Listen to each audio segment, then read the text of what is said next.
And we are live.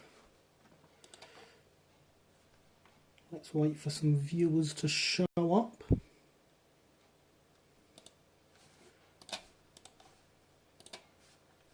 Hopefully it won't be long.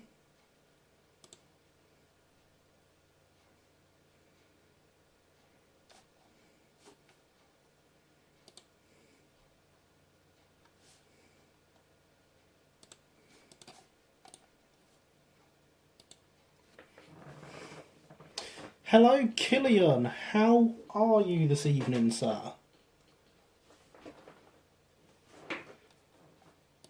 I am just sending my We Are Live messages about, and RM Web with its forcing me to wait is kind of annoying.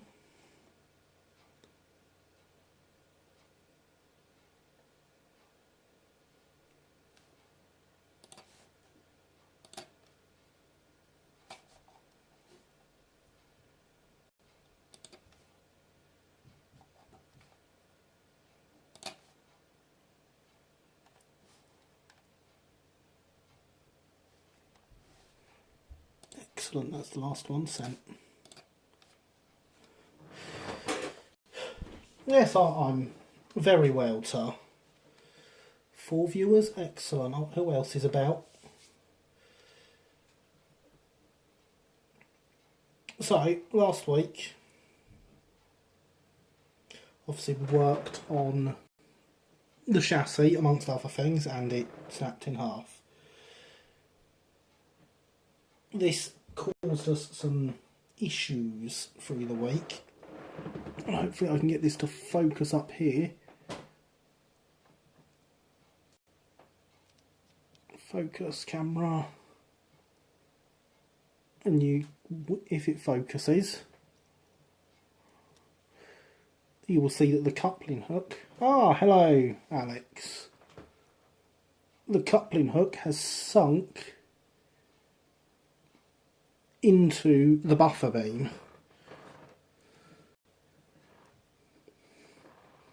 Let's try and get a focus on this. Oh, there we go. So the coupling hook there has sunk into the buffer beam, which is not very good. Through the week I've been working on the other side and have made a brass plate that holds the coupling hook where it is supposed to be. So first thing we're going to do tonight is make one for this side. Yes, very well, thank you, Alex. I hope you are too. So, of course, working with brass means scraps of brass. I'm hoping that this little one here is going to be big enough. First things first, we're going to take the coupling hook off.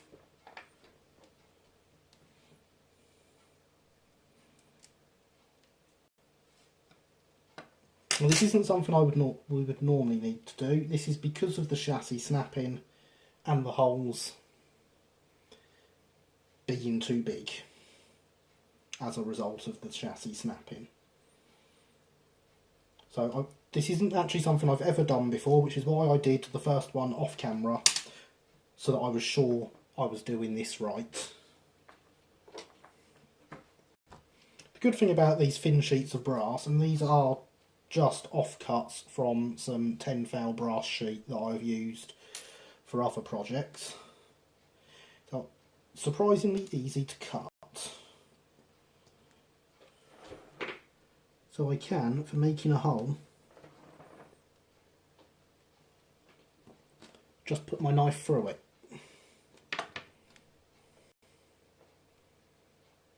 And that alone has already given us a hole. Now at this stage I want to make sure I get the hole the right size. So I'm just measuring up with the back of the coupling hook. Turned the knife round the other way and have punched through again, giving us a a much finer hole than the one currently in the brake van. Now this won't quite be wide enough yet. It is tall enough but not wide enough. Now, I know that from making the other one. So I'm just going to wriggle the knife in either side to widen the hole a little bit.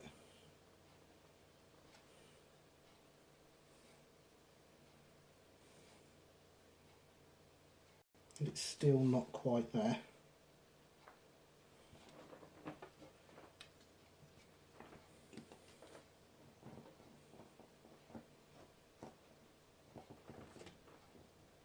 So I'm just forcing the hole to be slightly wider.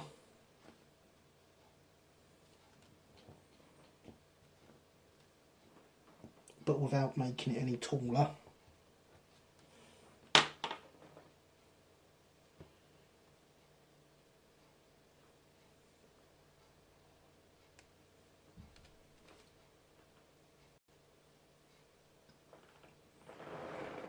And so with that we have a bit of brass that the coupling hook can go through and sit in the right place rather than being embedded in it and held by the chain as it was in the buffer beam.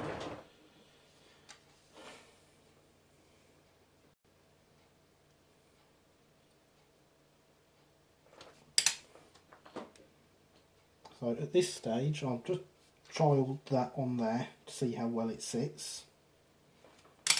And it sticks out away from the buffer beam, which I expected.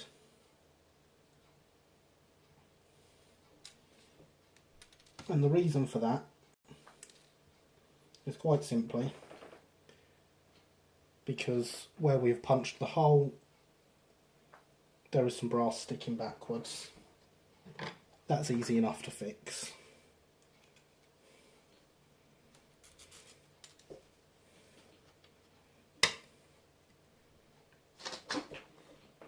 We should just run it on the file a few times. And it's hard to keep a hold of stuff like this as you're doing this, so I just hold it with the pliers.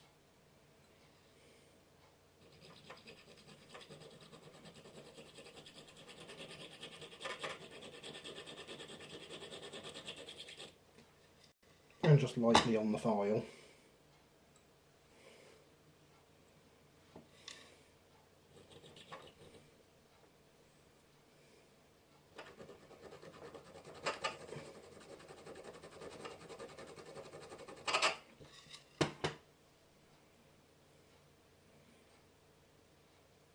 Now that's gone a bit uneven because of how I was holding it on there, so I'm just going to turn it round and file a bit off the other side.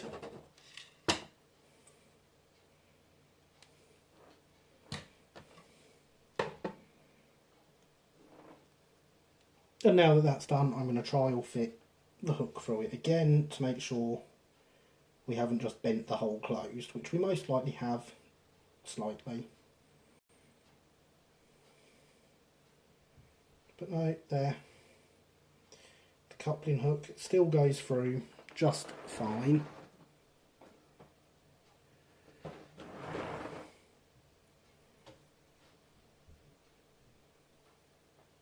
It's still rather tight, so I'm just going to wiggle the coupling hook around in it, which will just loosen it up a little bit, as we want the coupling hook to be able to move freely through the hole, which you can see it now does.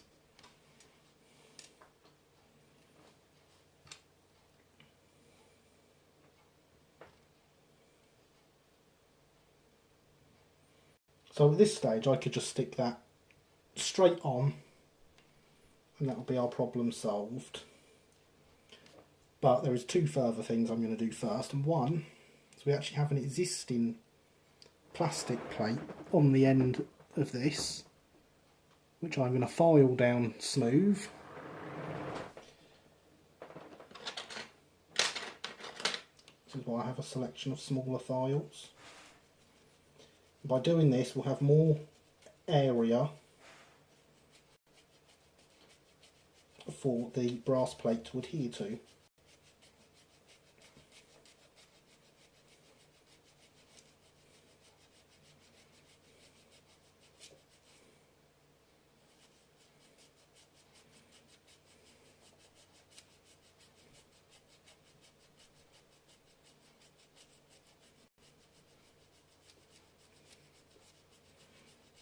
Ideally, I'd like to make this plate a lot smaller than it is,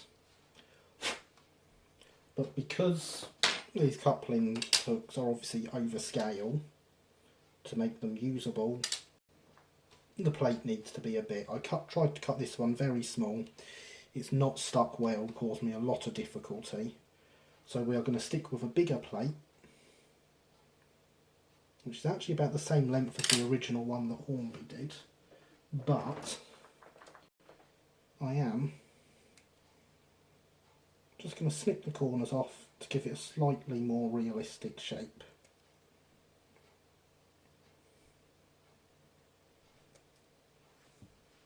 Seven viewers now. Is there anyone else there that would like to come and say hello in chat? Be great to hear from you.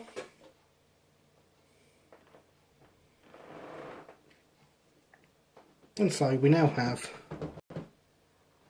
our new, very small plate for the coupling that will mean we can actually use this properly and the coupling hook won't sink back into it. And I'm just going to stick that on with some super glue, because at the same time as this will hold the coupling hook out of the buffer beam, but the coupling hook will also hold that on the wagon. So it doesn't need to be the strongest link ever, although it would be better if it was, really. Hello, Mr. Moderator. How are you, sir? And of course now we have to wait for the world's slowest glue, which I will try not to leave my ruler in today, but I make no promises. I did leave it in there earlier.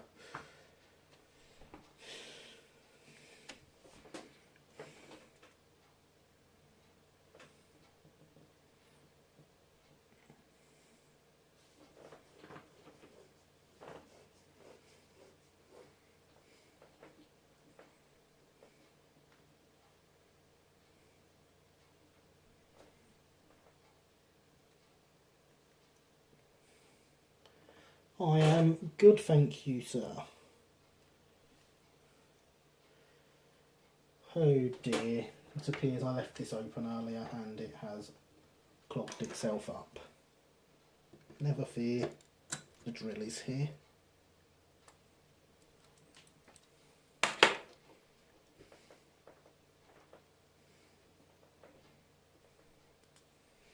Yay, like button presses.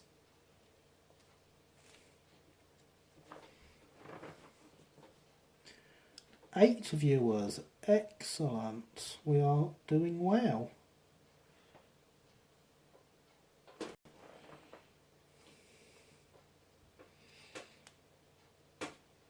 So for all of you who haven't popped up in chat yet, how are you all? I hope you are well.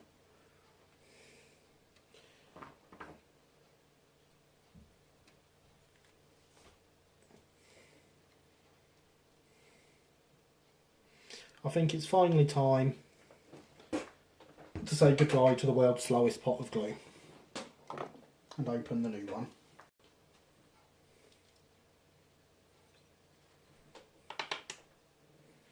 Which probably won't be much faster. It is also quite an old pot, it just hasn't ever been opened before. Take it down a bit further than that.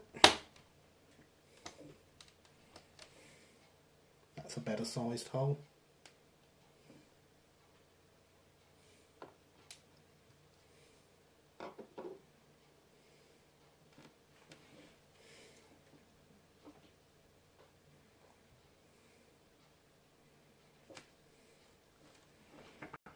There we go, just like that we've got some glue. Wasn't that a lot less painful?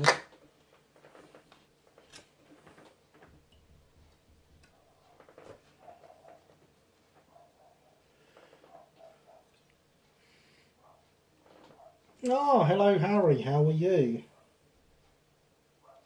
I hope you are well.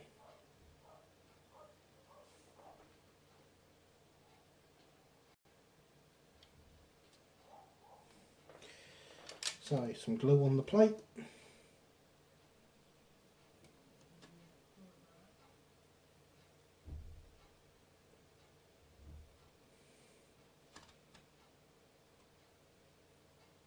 plate on the buffer beam. Not on my hand at all, honestly.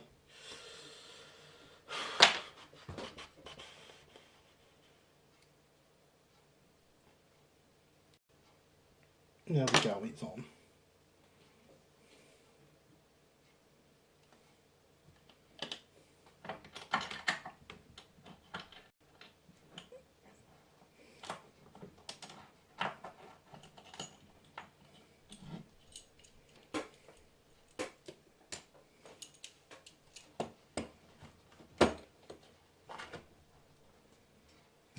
I am very proud of being to blame for that one.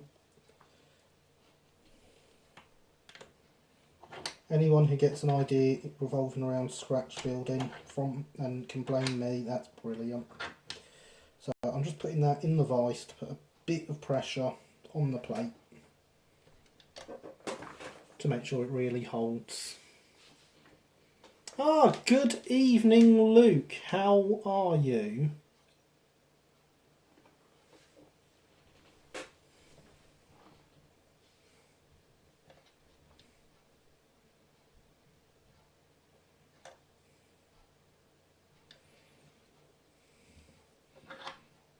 Don't want to do it for too long, I'll just stick to the vise instead.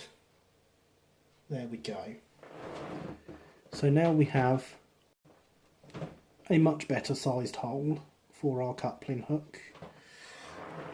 And we shall leave that to dry before reattaching the hook.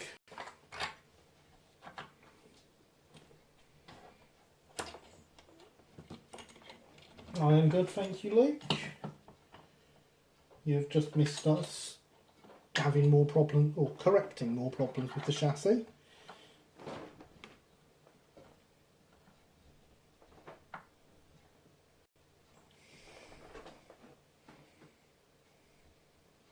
Exactly. If he can do it in N,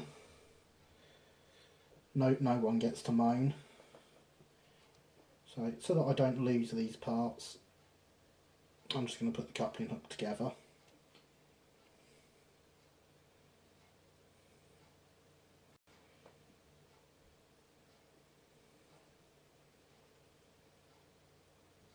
And then if I lose it all, which, you know, definitely isn't worse.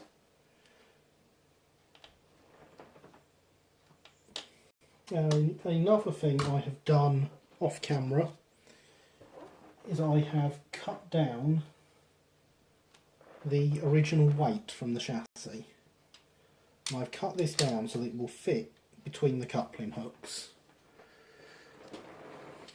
The reason I did that off camera was because it makes a horrendous noise, and I don't think my neighbours would appreciate me doing it at this time of night. Never mind you lot having to listen to me do it on stream.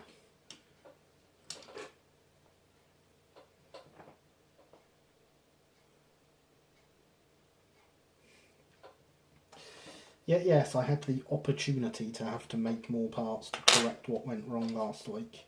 And I will have the opportunity to remake the one I did earlier because it doesn't stick very well.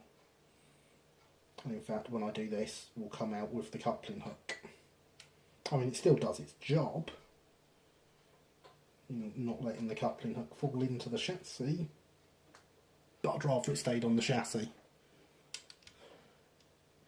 I'm sure there's plenty of people that scratch build in Z gauge, Luke. You don't need nearly as much detail. So, the body, which is definitely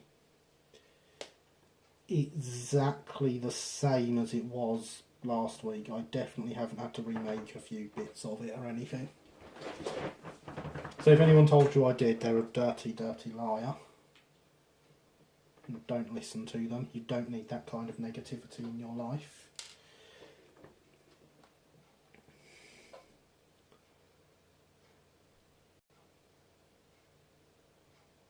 Oh, no one's plans are ever good enough for Luke. Did you not know that? He needs to try and one-up everything. Now, anyway, back to the brake van. Some other people will tell you that I should have drilled the holes for the handrails in this before I stuck it together.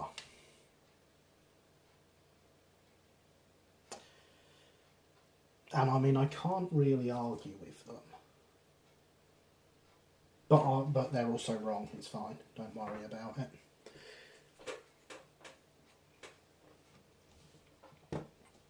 This is why we have things like an anvil that I can place the body upon and drill into.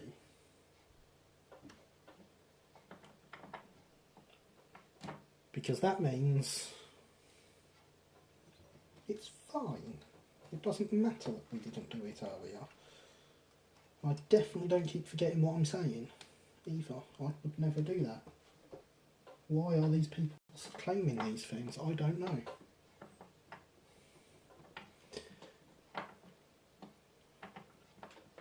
I don't know how well you can see the drawing from on your screens. It doesn't look overly clear on mine, but we have a small handrail that goes across here,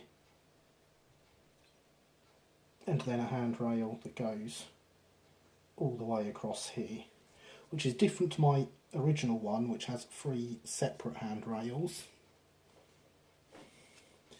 Then we also have a handrail here by the guard's door and a door handle in the middle.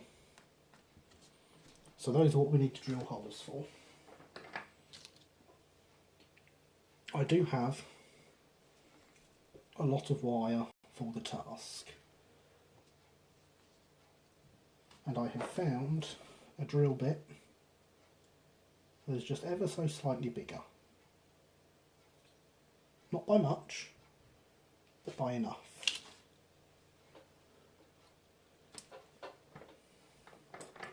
So on the drawing, the handrails are at the height of the second plank. So that is where I'm going to drill my holes.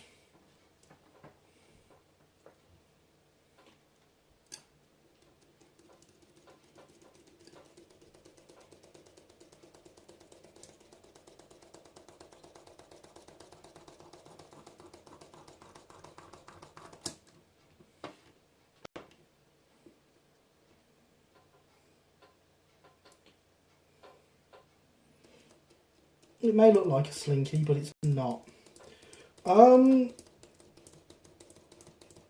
It's about that size, yes, Luke. It's actually picture framing wire.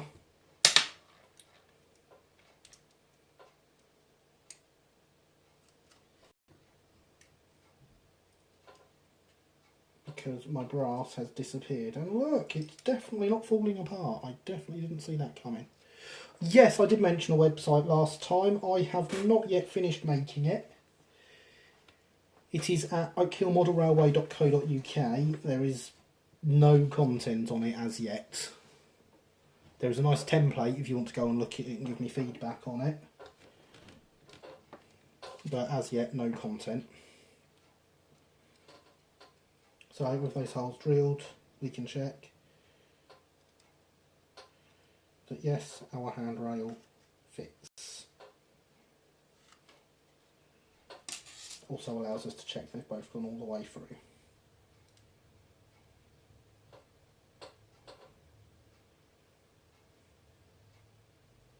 Which this first one apparently has not.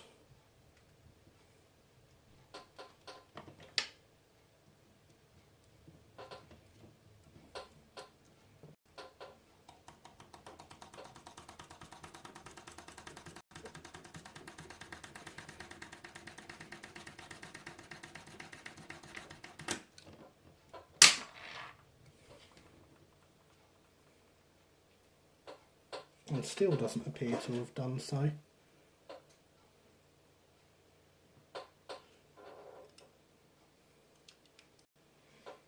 That is the one. Thank you for posting a link, Mr. Moderator, sir.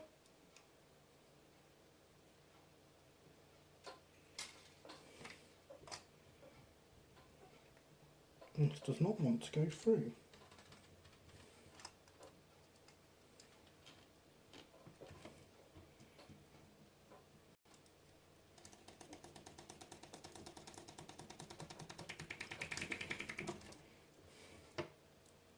That looks more promising.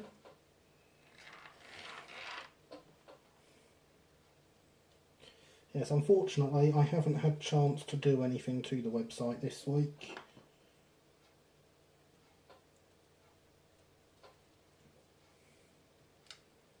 But I hope to have it all completely up and running with drawings available to download and all sorts of it soon.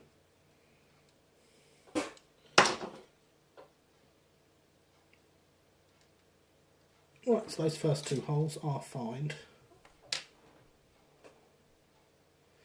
Yeah, indeed, Harry, as Alex said, the madness will come if you hang around long enough. We are all quite insane here. Wibble.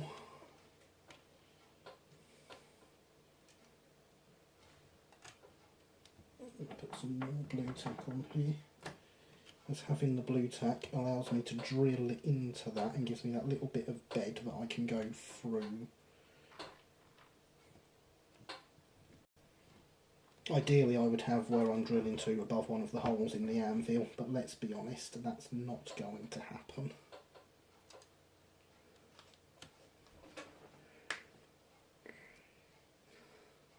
Ah, hello Mr. Turbo Snail. I believe you'll find it's actually fake Greek rather than Latin. Taken from a lorem ipsum generator. Oh, I'm kind of worried about what it says now that you've done that though.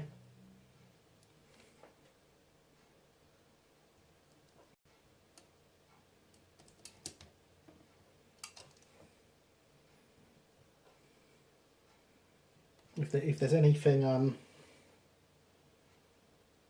dodgy on there, all responsibility for that text goes to lipsum.com.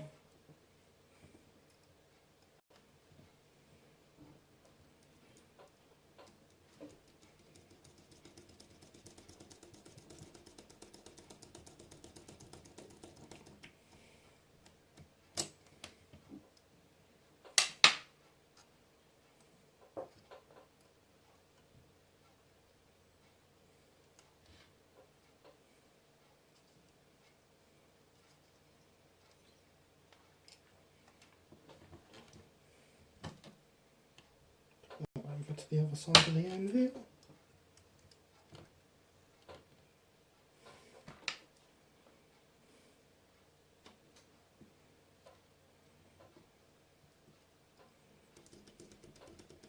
So as you can see everyone, this definitely wouldn't have been an easier job if I did it before putting the brake van together.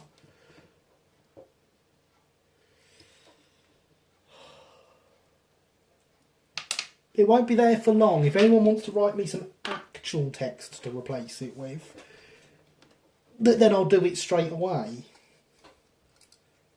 Don't want dodgy stuff on my website though. Excellent, thank you Harry. Some people may well recognise the template, as I have used it for other things before. But it's never actually been used on a live site as yet.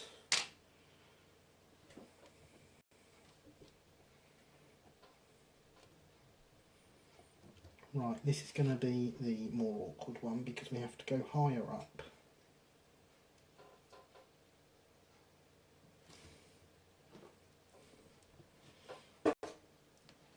We're going from the third plank. We go up 3 to what is one plank above the bottom of the window.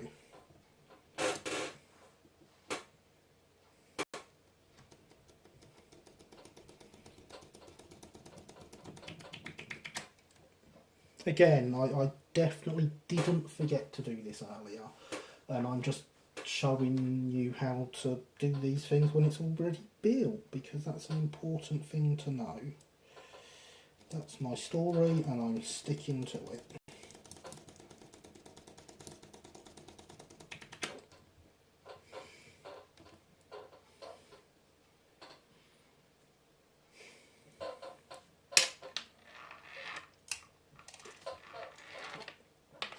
And that definitely wasn't the sound of the brake van coming apart there.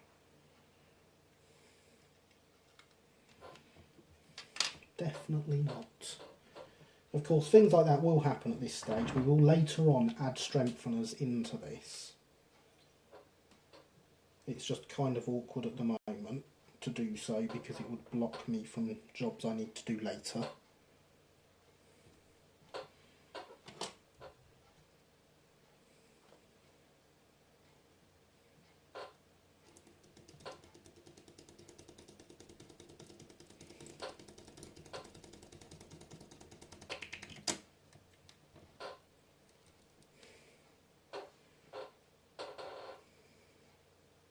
It's a very useful little anvil. I acquired it from the office, shall we say, some time ago. In fact, I think that was my old company. It's that long ago.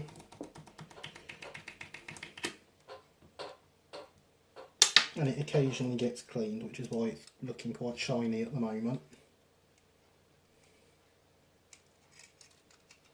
Well, and that's not another roof support falling out. That's not a thing that happens.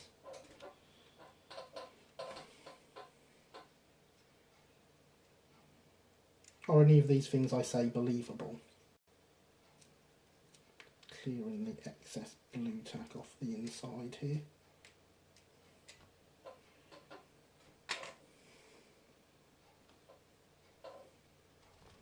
And that is that side all drilled out. So I can see through all the holes, so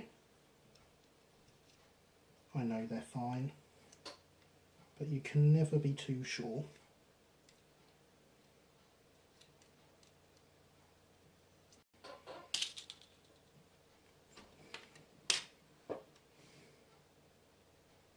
It did fall into my possession, Luke.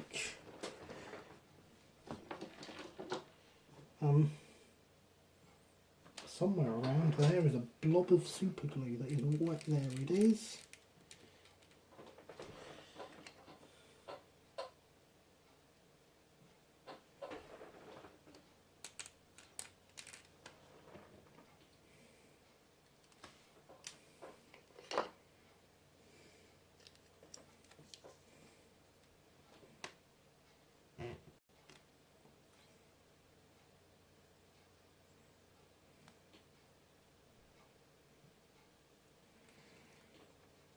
It's good not having to deal with the world's slowest glue pot anymore. I should have opened this one ages ago.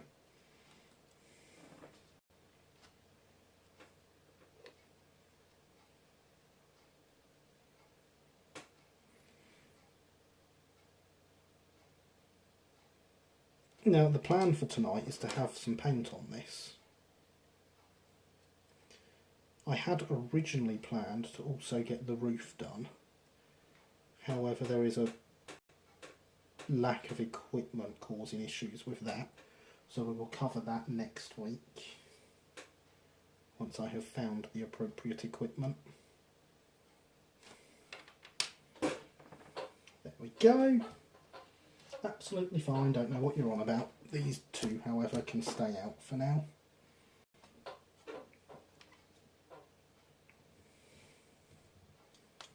And we'll start from this end on this side, since we've just glued that corner.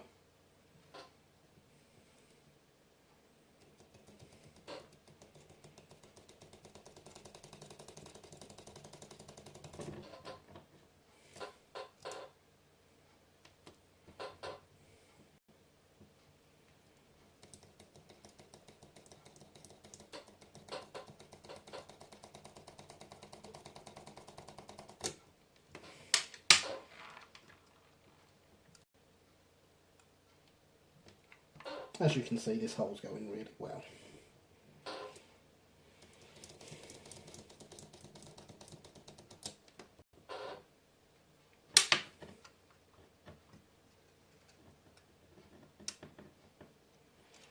And that side also hasn't broken. No, not airbrushing, Luke. I will not be airbrushing on a late night stream, because airbrushing gets done outside. And you won't see much if I do it.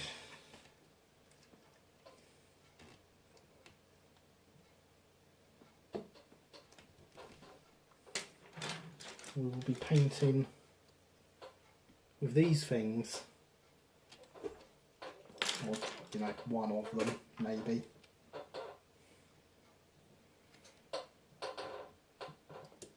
I will cover airbrushing at some point in the future, but that will most likely be in a separate video that will be uploaded rather than in a stream. And I can take the camera out in the garden to do it on a day when it's nice and sunny.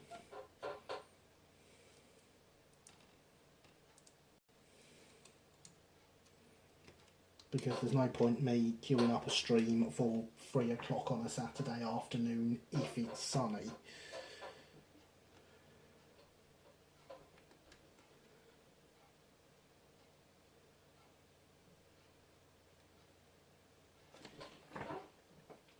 Inputting your spending. Too much, that's how much you've spent.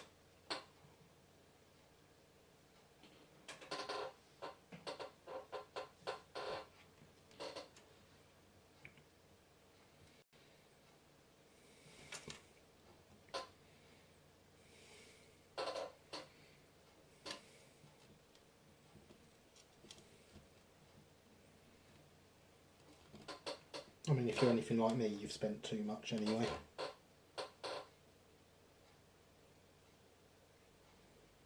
I do all of my airbrushing outside because I don't want my lungs filling up with paint particles and killing me. Because airbrushes can be very, very dangerous things if used improperly. Now this side has come apart again, no one's surprised by that, least of all me. I really should have waited till after I drilled the holes to re-glue it, but there we go.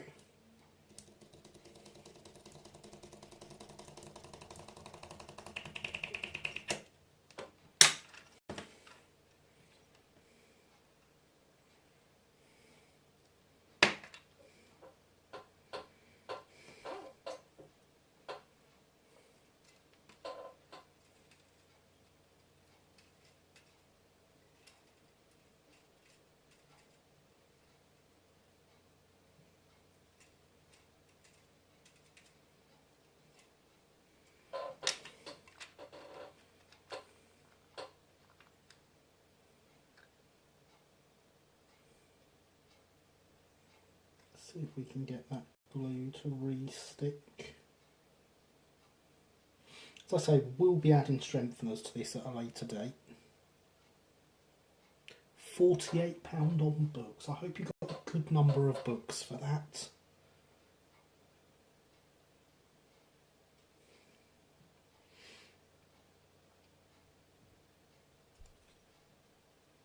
Oh look, I've glued myself together.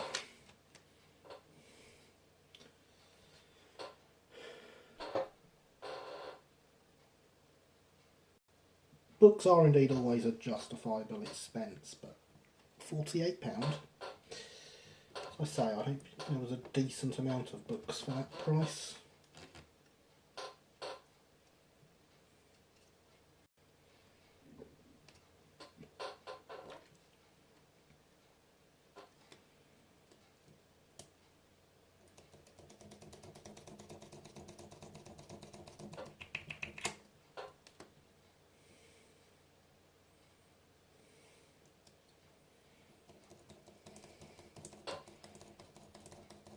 £7?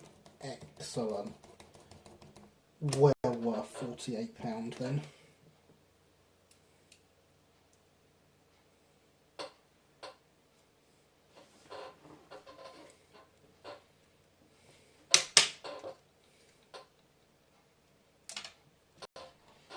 That didn't happen. I don't know what you are talking about. The brake van body is in one piece.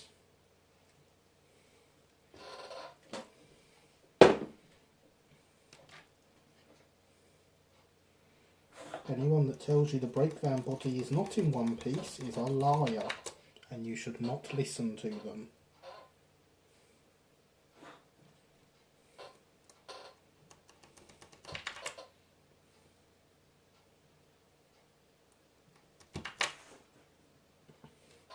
I would say looking into my eyes and all that, but you know, it's one thing being on camera by accident, it's quite another to do it on purpose.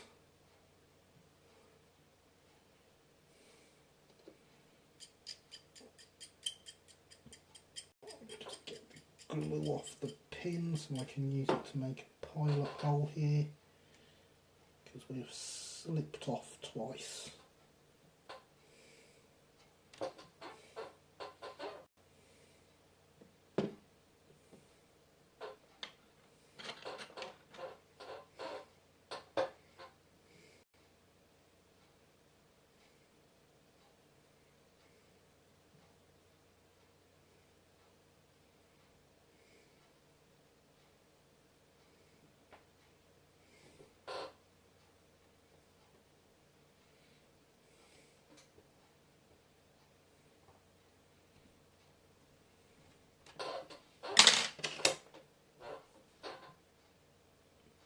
That's a nice selection of books there, sir. Give you plenty of reading.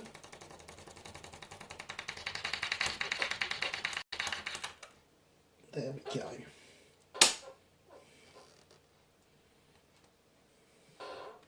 And of course the reason the side is off is because then it allowed me to do that and show you how it should have been done in the first place, laying flat on a workbench. Which of course is how it was done, because I didn't forget to drill the holes.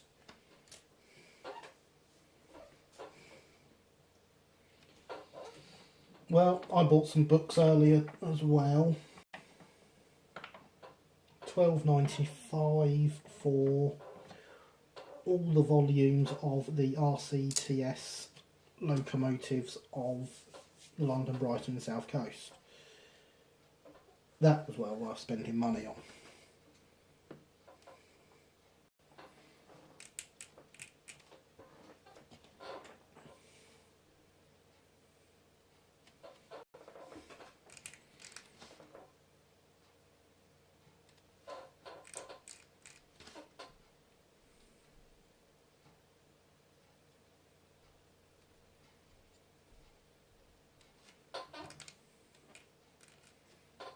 And of course the books I have bought are the definitive books about London, Brighton and South Coast locomotives.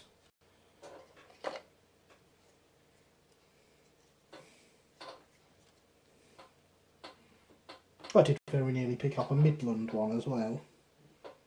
£15 on eBay.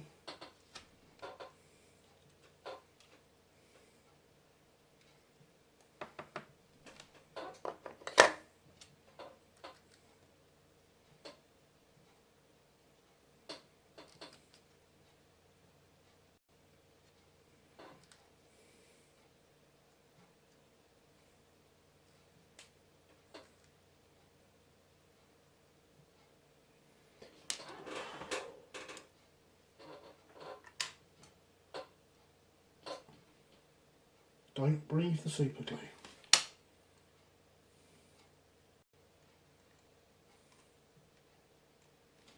It's not good for you.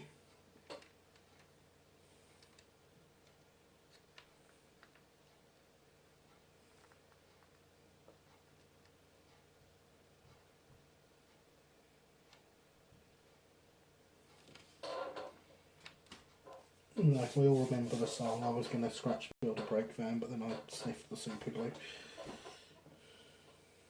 Okay, Luke probably doesn't remember the song.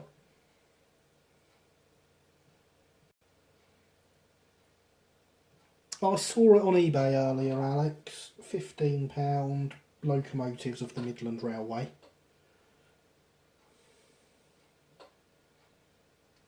Very tempting because, you know, I've had these crazy ideas implanted into my mind that I may want a Midland layout at some point.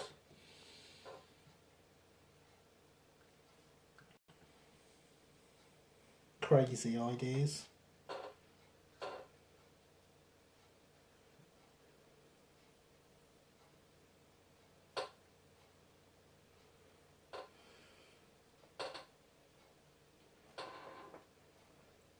Hello, James Pets. What a brilliant railway to enjoy. It's the best railway.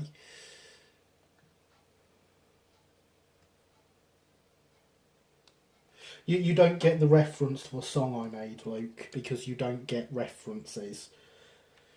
You don't even get the reference to the fact you don't get references, apparently.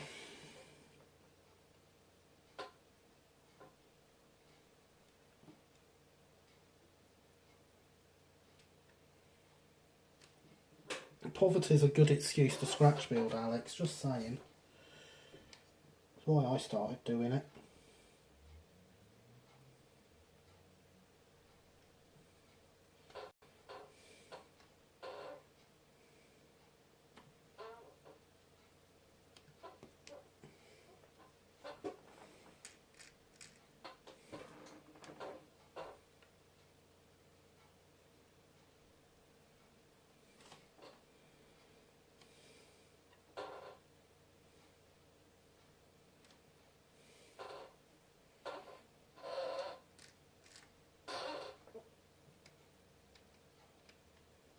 This does not want me to get it back together.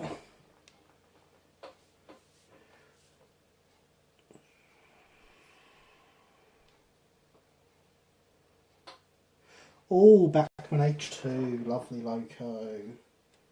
Mine is still sat on the layout, despite being in that horrible green company's livery. It really needs backdating into umber at some point.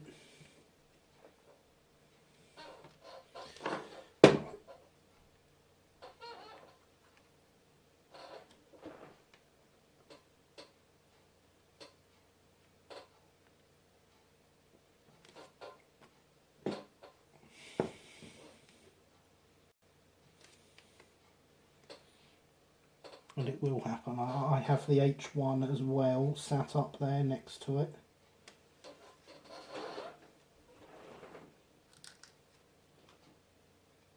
In fact, no, I tell a lie. My H2 is not going into umber.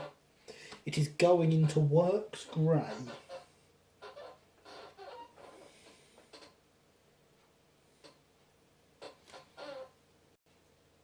Because I want it to look substantially different to my H1. Now, can you press that side, Mr. Stapler? You can! Excellent, we might be getting somewhere. This is how we bodge. A brake fan, bodge a brake fan, bodge a brake fan. Can you tell I have kids?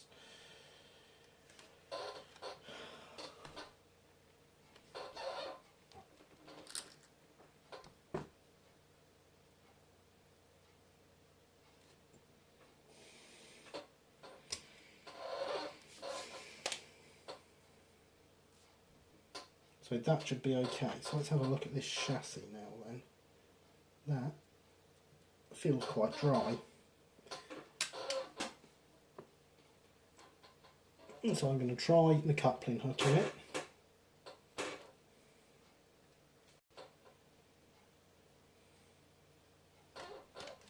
And see what happens. In fact, first, that was close. I'm just going to put the knife through the hole, because there is bound to be some super glue dried in there.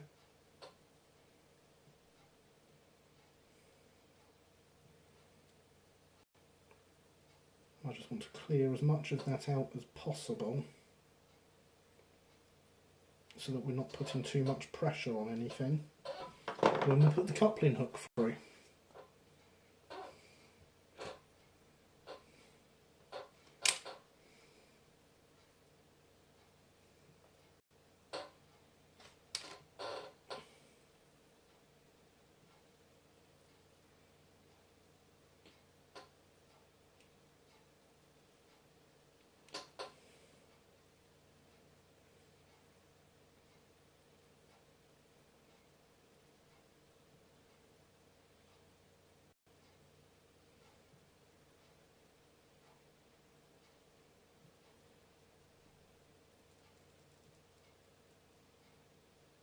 And yes, the plate is staying in place. That's not going to stay in place anymore, though. Or maybe it is, maybe we're okay. Excellent.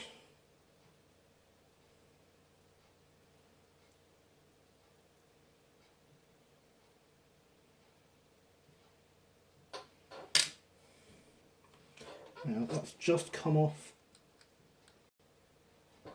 over on this corner. So I'm just going to put a dab of glue in behind it.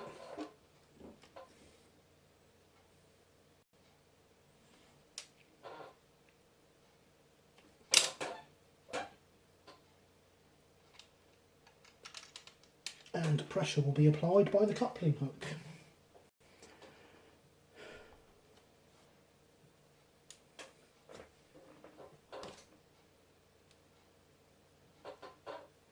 And then I'm going to read what you lot have been chatting about whilst I've been concentrating. That's the wrong way round, we want it that way round, so that we've got the longer arm at the front.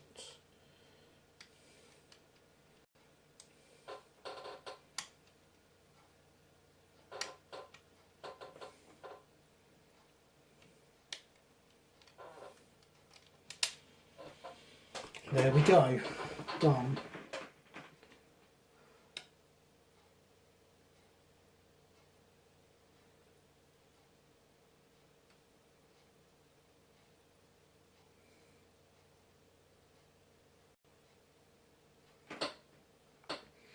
Right, yes, I look forward to my backdating efforts. James, I will be doing it on stream when I do, I think, for the most part. Obviously, actually spraying it will have to be done separately, but I should do the prep work and the work afterwards, so applying transfers, stripping it, you know, all that stuff on stream at some point. Oh, Alice, I didn't say the Southern livery was horrible. I said the company was horrible. Because it's not pre-grouping, primarily.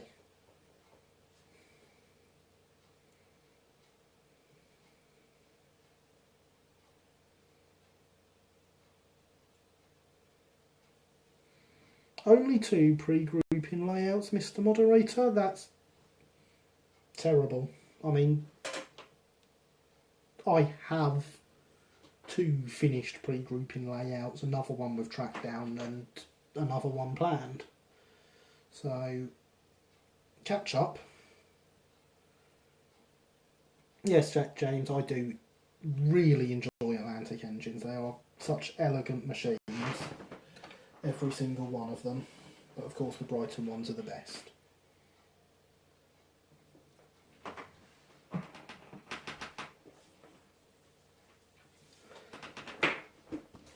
Right, so since this one has stuck nicely, and this one that I cut down not so much, by not so much I mean still attached to the coupling hook, I think we're going to remake that.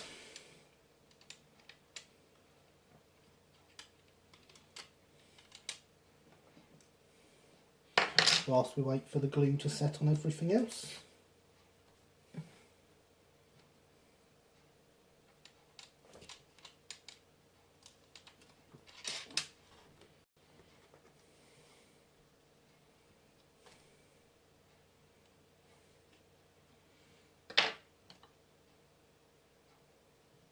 Because as you can see, I wanted to make it really as small as possible, and that was not a good idea. The plate is not much bigger than the hole.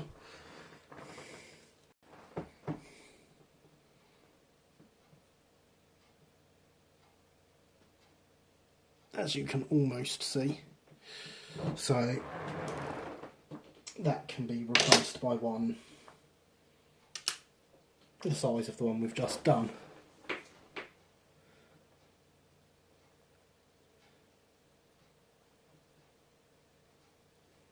Don't cry at the Southern being horrible, Alex. You know, the companies that made it up are all very nice.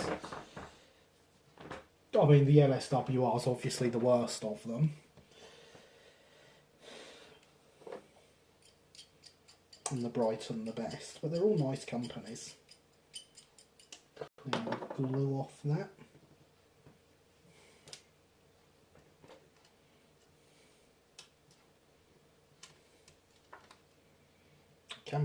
brass up, honest.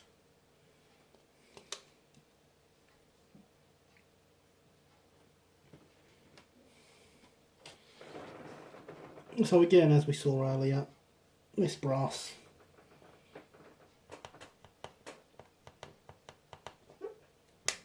you can just put a knife through.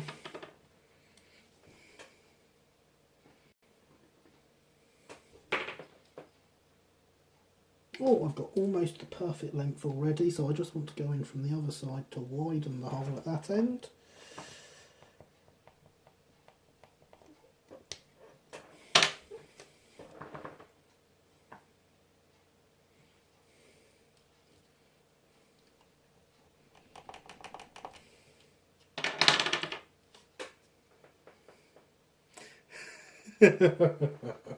You're not going off the stream, really.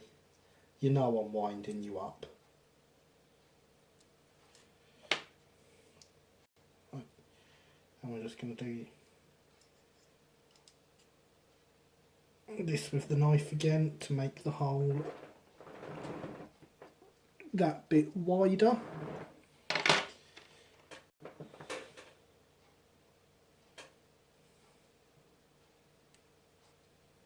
And through goes the hook, nice and easily. Now we've got a problem, because the file I want to do this is that one there.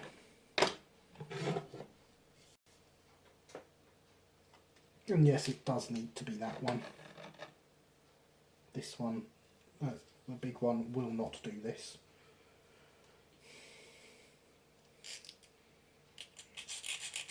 No, still can't hold it even like that.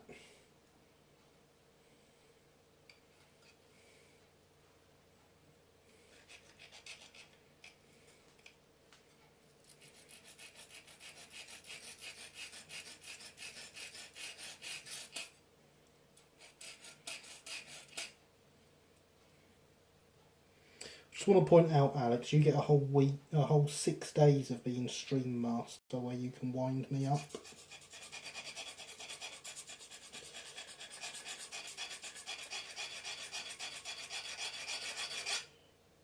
Evidently, everyone, Alex here streams over on Twitch 6 nights a week playing various games. Twitch.tv/AlexTheMould if you want to check him out. And yes, it does include some Railways, some War Thunder, some Assassin's Creed. Anything I'm missing there, Alex?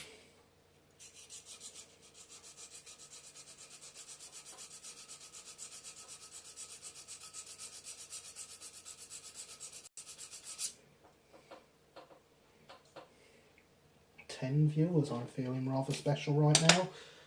Thank you all for watching. As my moderator likes to point out, do smash that like button. It makes me feel excellent when you do. You know, my ego needs your love.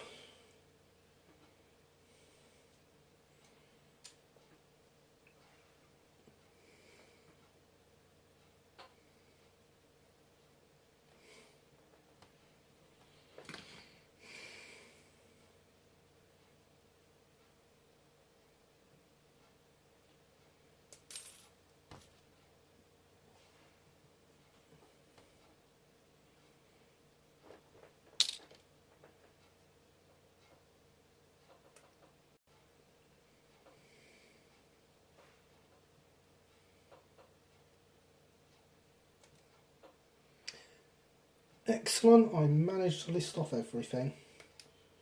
He's changed his schedule recently, so I couldn't tell you what night's what anymore. But he streams 9 o'clock, Monday to Saturday. Our moderator is also a streamer, both on YouTube and Twitch.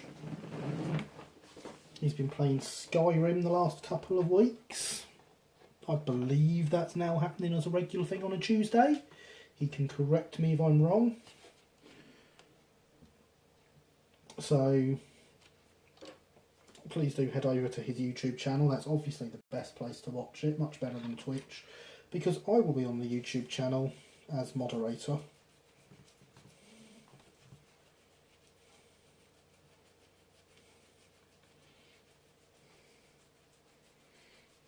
Ah, hello Corbs, welcome to the stream, sir.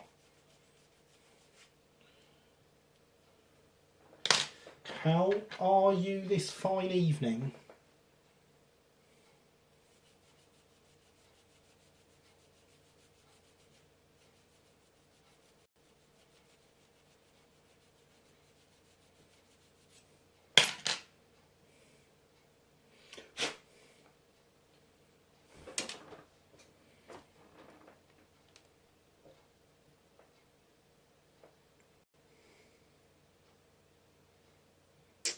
Ah, hello Jack, welcome. Good morning to you.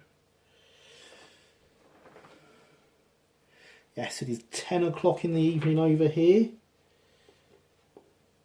in not so sunny England. What's it like over there in New Zealand?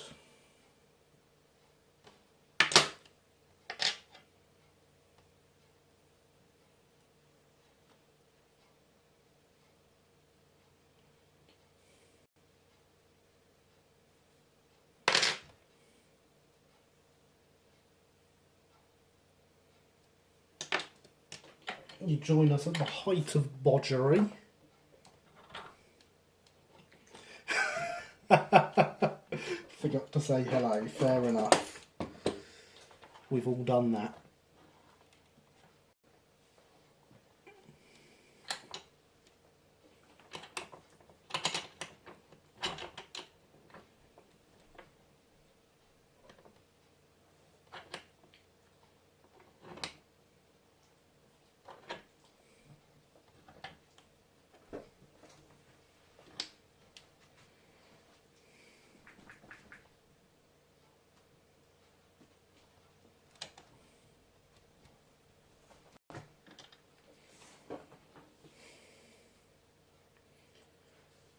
So for those that don't know, I had great fun on the stream last week where everything went perfectly. And what I'm doing now is correcting some of the problems we had. Such as when this chassis snapped in half. It left the holes for my 3-link couplings too big and the coupling heads were falling right back into them. The only thing keeping them out of the chassis was the chains. So I'm just making up some plates, front and back, out of brass, which are extremely overscale, but so are the coupling hooks themselves. As you can see from this side, if it chooses to focus now, they hold the coupling hooks out nicely, as they should be. So we've just made up the one for this side. That's just been glued on, so we shall leave that to dry for a little while.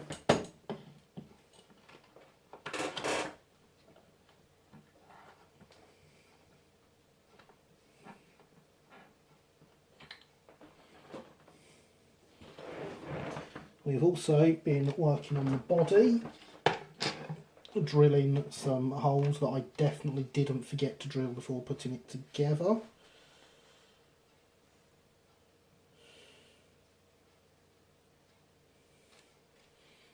It's still not holding properly. I may have to hold this by hand for a little while just to get that to sit in there nicely.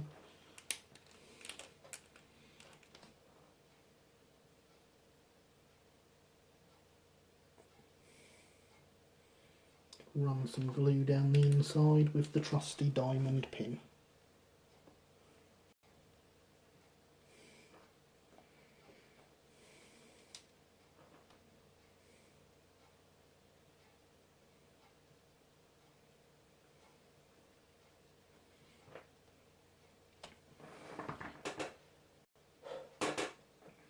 Firstly work this, remember kids, stay hydrated.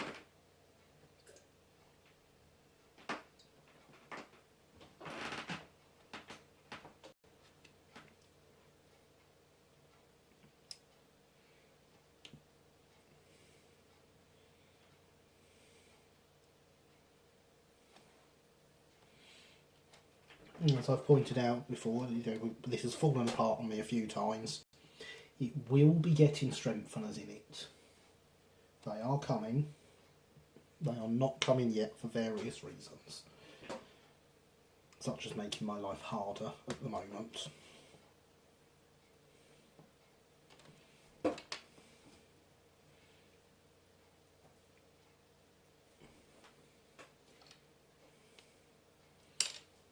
That is peeling off again. What we're trying to avoid with the clamp. Bring that back and just give it another press, and we'll get a little bit more glue in behind it before we do that.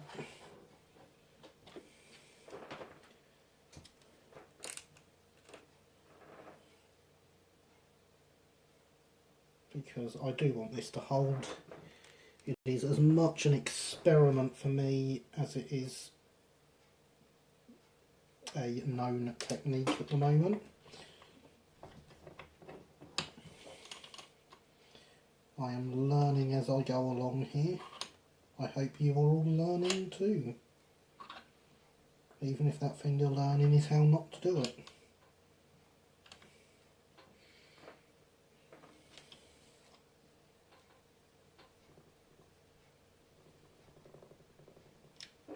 Don't want to put too much pressure on though.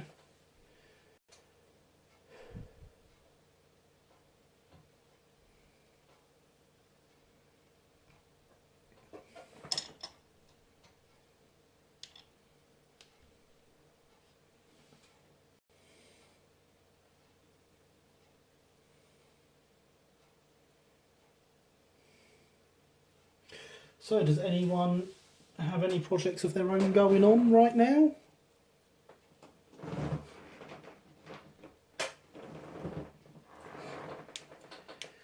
You're learning, are you, Ralph?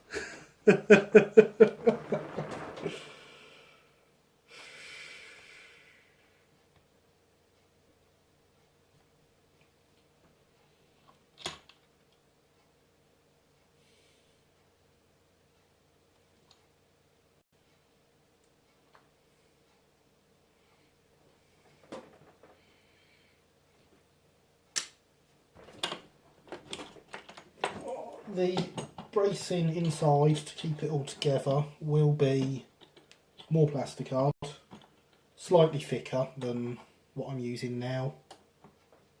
Still working on the J1. How's the J1 going, Harry? I have around here a large selection of plasticard. So for the bracing we'll probably use something like this, but it's 60 thou. Cut and this way round inside, one in each corner, maybe two.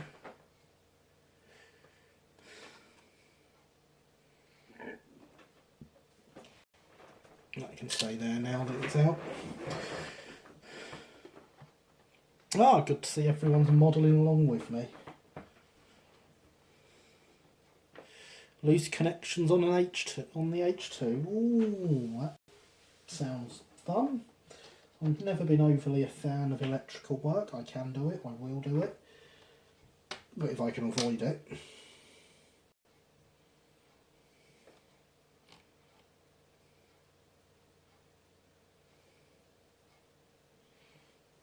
Well, I expected you to be detailing the J70 again, Luke. I hope you found all those bits you lost. Be very disappointed if you haven't. Researching aircraft markings for a group build. Ooh.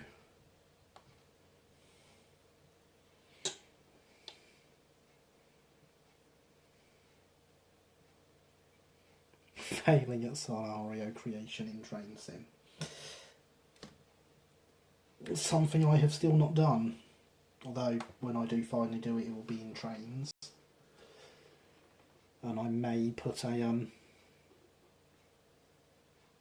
second stream up each week with a bit of work in trains, creating the Oak Hill branch in trains, if people would be interested in seeing that.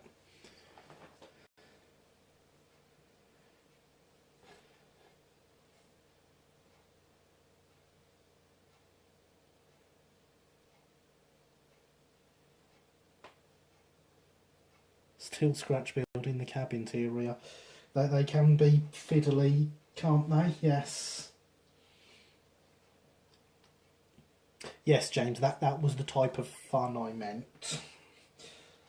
Fun in quotation marks. Ah, your Sharpie chassis. Well, yes. We wouldn't want it working too nicely. Then you might decide that you don't need to make the modifications you're making. None of us are competent though, so don't worry about that.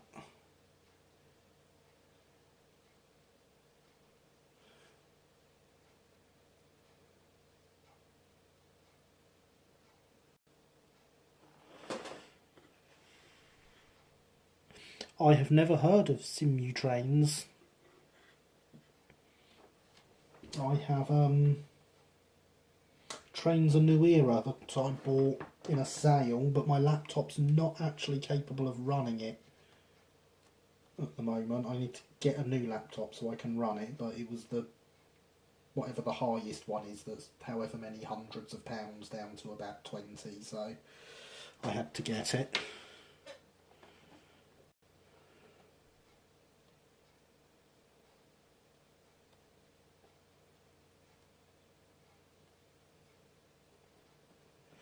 Oh, a Mosquito and a Corsair. I can't imagine why you would want to build those two aircraft at all.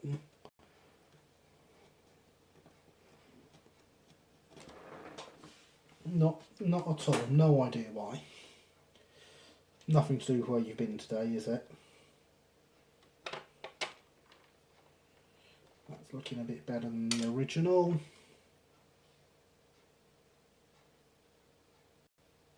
And this is almost pretending like it wants to stick. I haven't even started on the fiddly. Oh dear. I do not like making cab interiors. I quite often see if there's something I can steal to use for a cab interior. My scratch built L class has, I believe, one taken from a LNER AE3.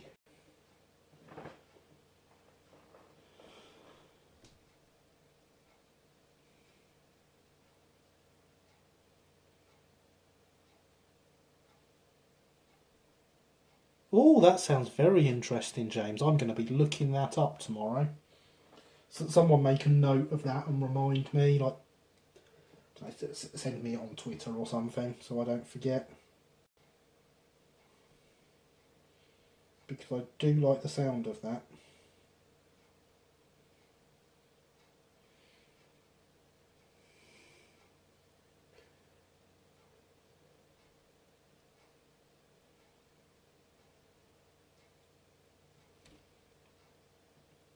Of course, back in the day I was a Transport Tycoon player.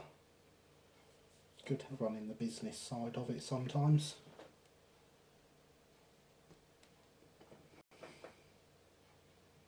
Oh, excellent. Excellent. Old school SimCity, like, I love it already. Again, someone send me some details over on Twitter so I don't forget. Oakhill Railway on Twitter, I believe, everyone. Go give me a follow.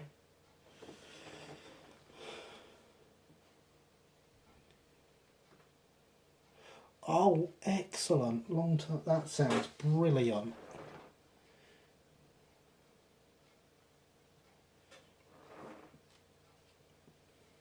Right, this is finally sticking.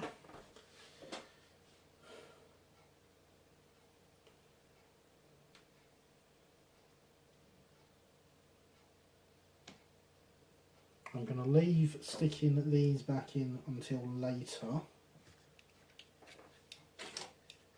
just because they need quite a while to set to stay level.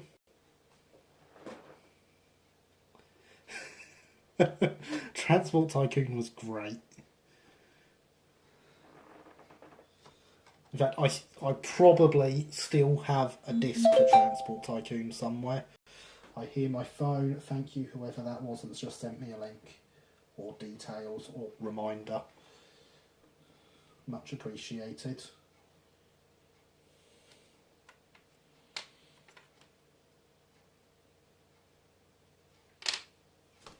Right.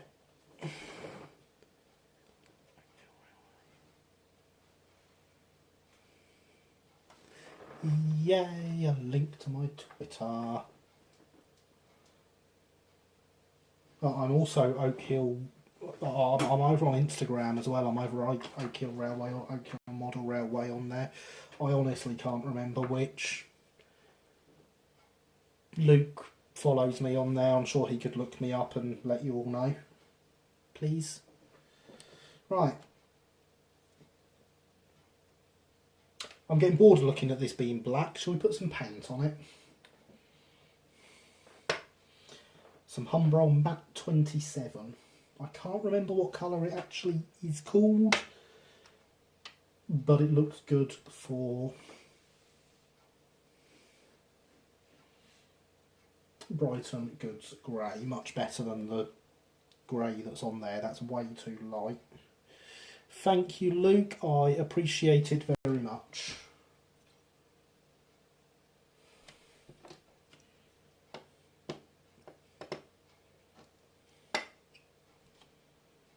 In fact, let's give it a shake first, because these enamels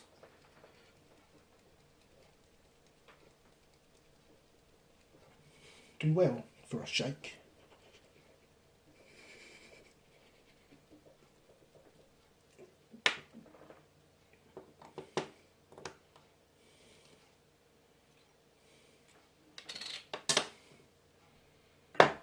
Can we give it a little stir as well? Just, oh yeah, that's all a nice even consistency in there.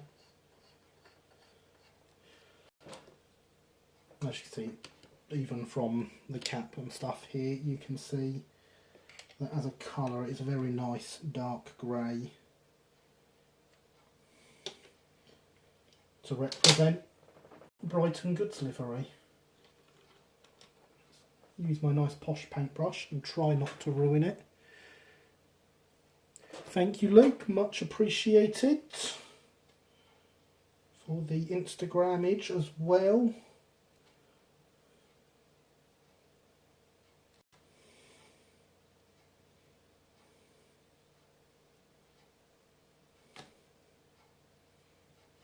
Now, one thing I like about getting to the painting stage is it shows you any problems you've made, any problems you've got, anything that's gone wrong. With this you have to do thin coats,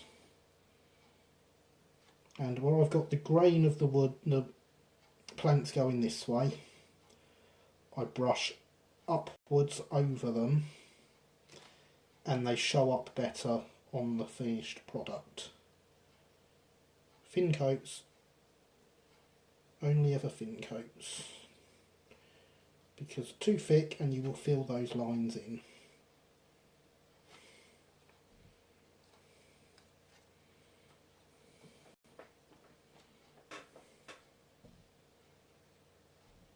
So I can go this way along the bottom. I've got no planks there to interfere with.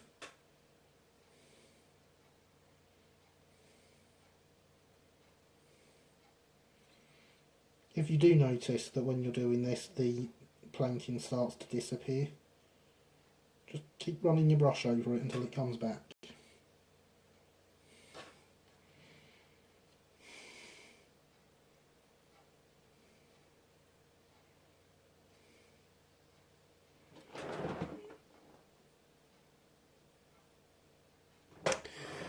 Yeah, Luke, you missed an L in my Instagram name. Definitely 2 L's in Hill, I know that much.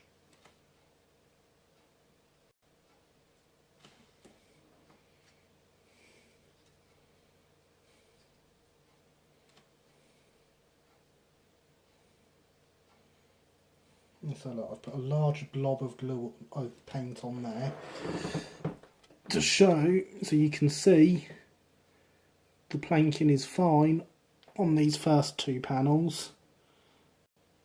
But under that large blob of paint on the third one, if it ever chooses to focus,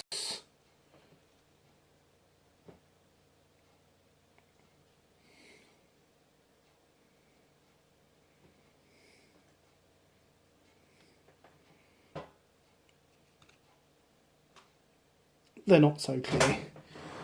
There we go, it did focus. But I can just keep spreading the paint from that, and that will help.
It's obviously harder to keep going against the planking when you're working on something like the doors that has planking everywhere.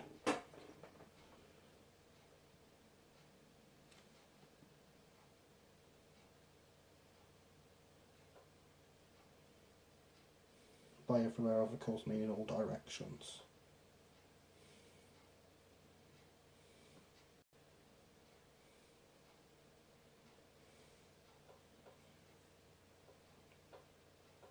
But again, the key is just to keep it fine.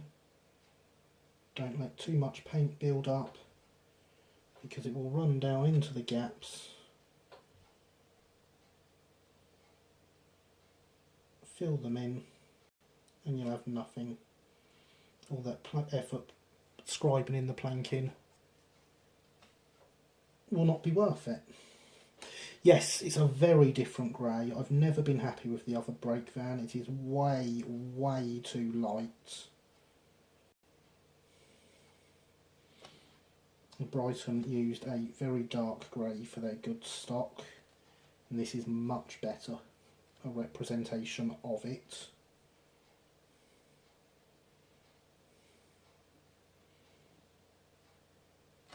There is something stuck on here.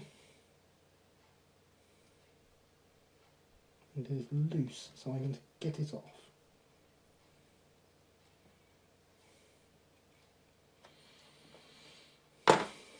There we go.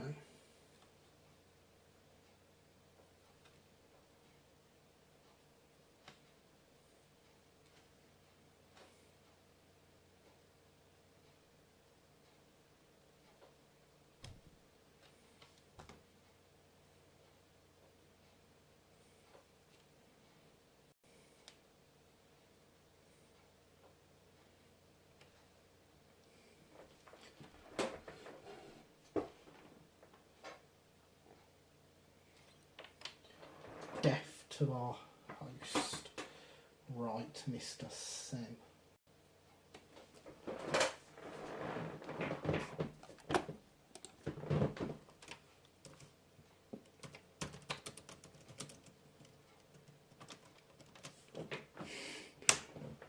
I'll say hello like that.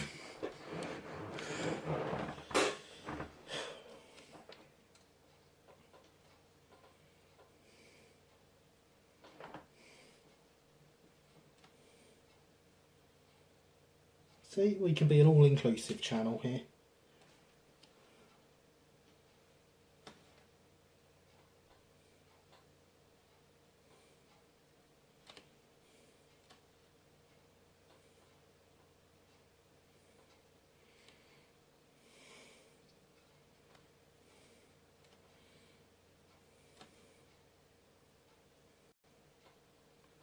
Just going to paint this end, and then we'll get a close-up on the camera of the side and end that have been painted.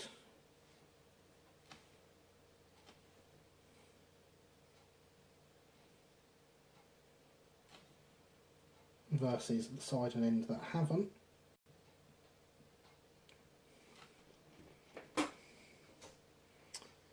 Oh yes, Luke, I know, the delay. Would you believe I actually talk as soon as your messages come up in front of me?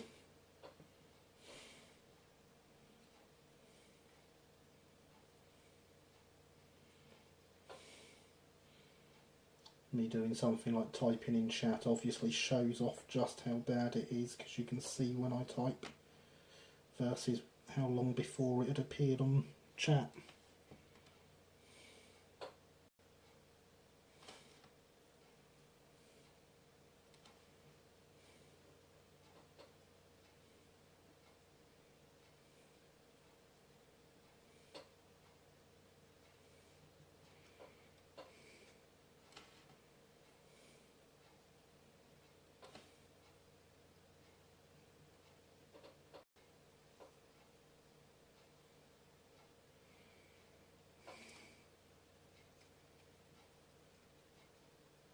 Oh dear. That was very silly, Mr. Sem.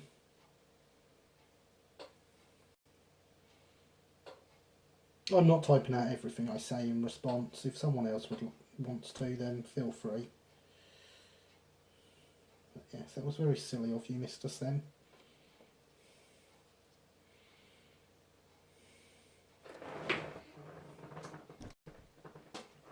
So we have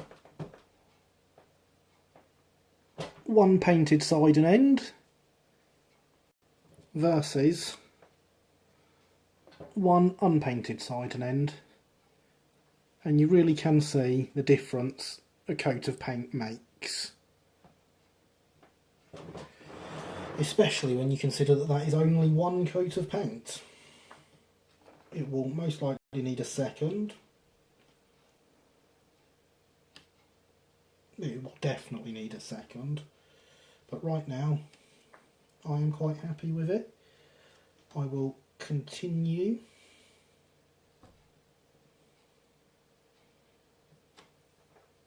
And then we will see if there's any adjustments we need to make. I have already spotted some before anyone else sees them.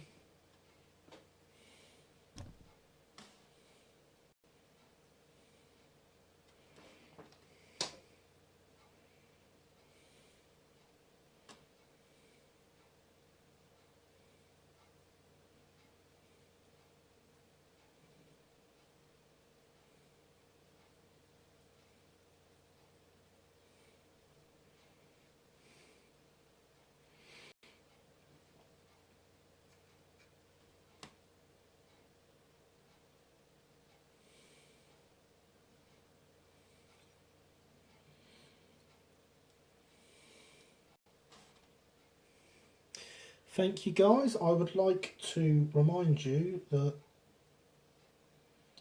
2 weeks and 2 hours ago this was a sheet of black plastic art.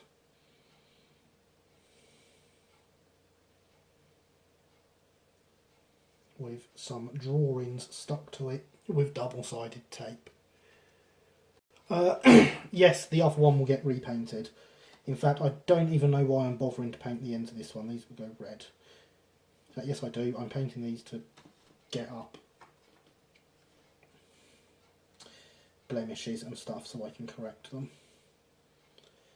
Yes, but yes, the other one will get repainted eventually, because let's face it, it'll stand out like a sore thumb in that livery. But yes, I'm looking at that now and remembering, hang on, those aren't meant to be grey, they're meant to be red. I'm also forgetting a step again. There was something we were meant to do before painting this. Never mind. Corrections can be made.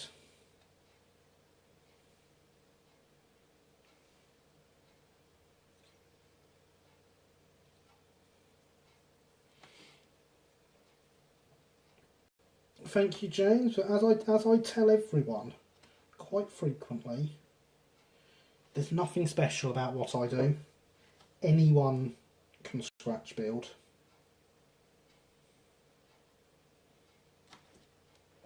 And that is part of why I started doing these live streams is to show that really anyone can do it. There's no special talent, no special tools.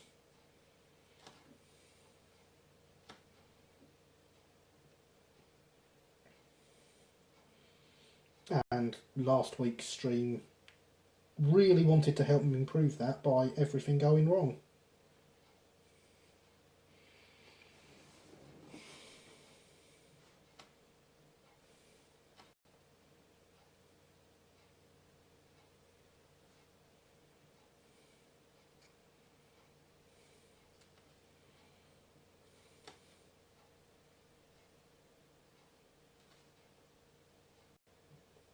Me constantly forgetting everything is just yet another way of showing there's nothing special in what I do.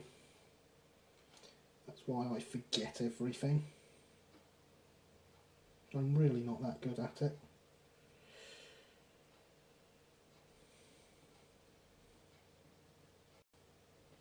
I mean, don't get me wrong, I'm not bad at it.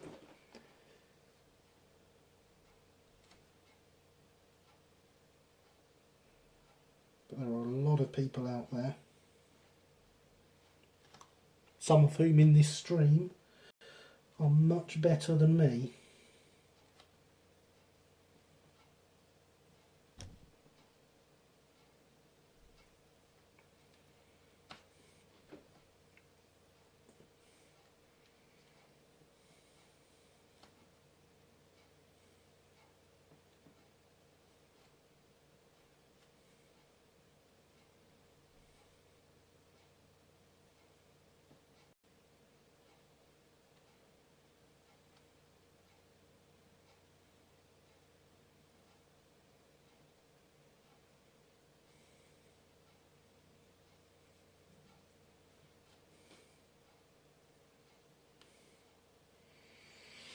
And so guys, we have reached the halfway point, roughly, of my third stream, and we finally have paint on the brake van.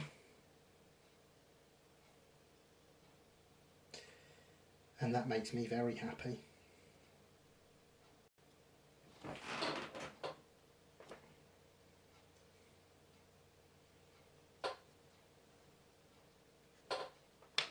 So we're going to put that aside to dry.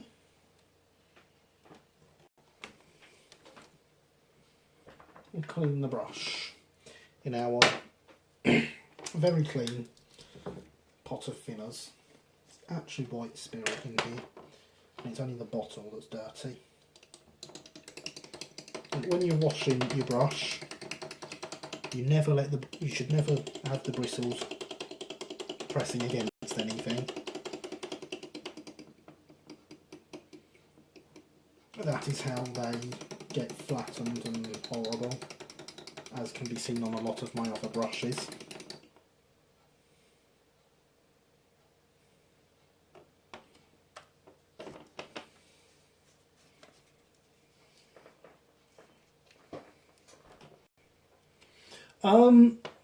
Not nearly as good a finish as I get with airbrushes.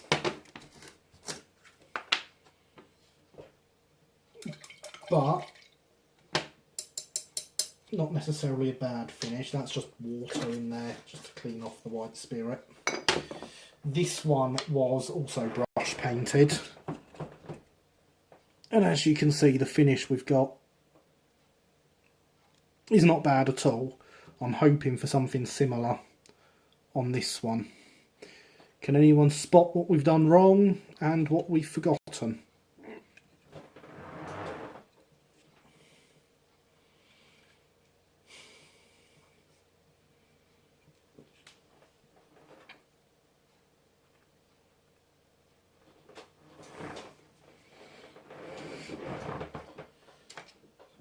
Pop that back. You know, stay hydrated, kids.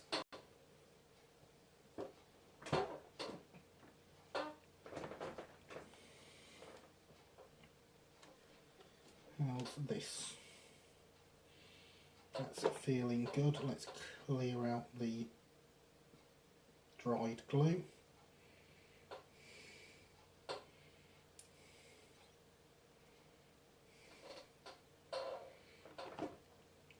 But aerosols much better. My preferred method of painting is with my airbrush, but I do sometimes use aerosols.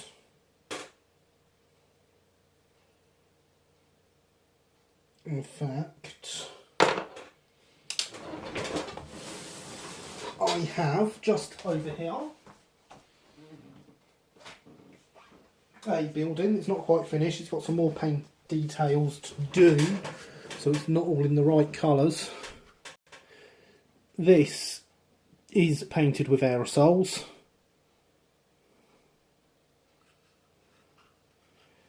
and gives a wonderful finish.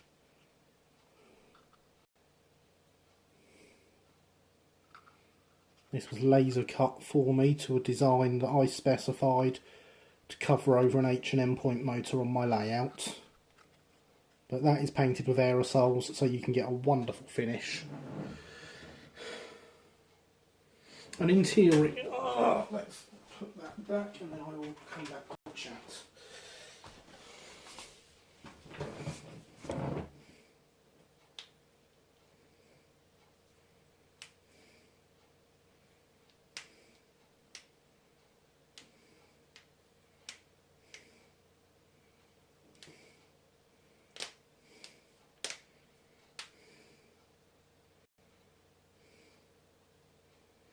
An interior, unfortunately not on this one. I would like to make an interior for it at some point in the future. But honestly, other than knowing the location of the stove, I don't really have enough in the way of details to do an interior on this.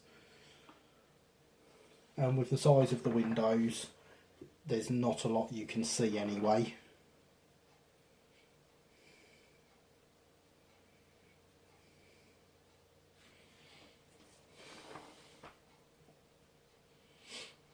So with that side, we're going to work a bit more on the chassis now, which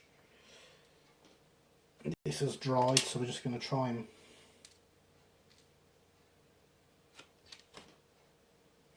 feed the coupling hook through, make sure it's okay. Yes, it is wonderful.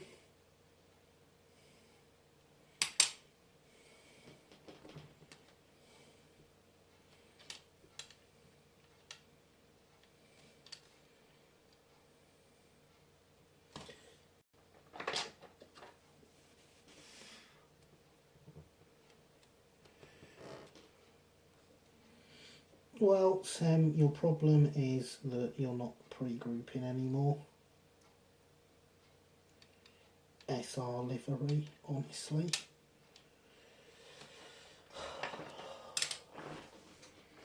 Let's type that out so you can hear.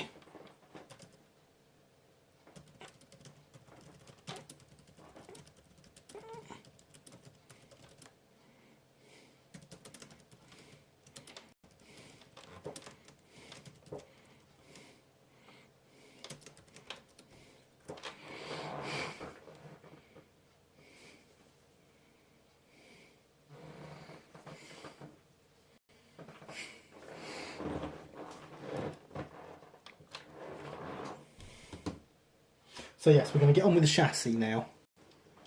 We are going to add footboards, which we can see along here. We've got a footboard that runs all the way and a smaller one that runs across under the door. Please, if someone could fill Sem in on what I am saying and doing, that would be greatly appreciated. Because if I spend all my time typing out what I'm saying, yeah, like I need to shave, don't I? Then I'll never get it done, basically. So back to the plasticard. There's the edge of our drawings on our sheet of plasticard that all this started out as a couple of weeks ago.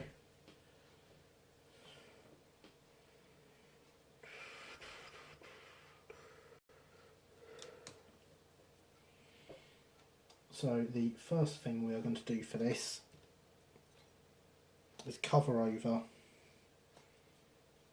these metal sole bars, because they are no good for us. That's going to mean that just losing a bit of detail up at this end by the top of the brake lever.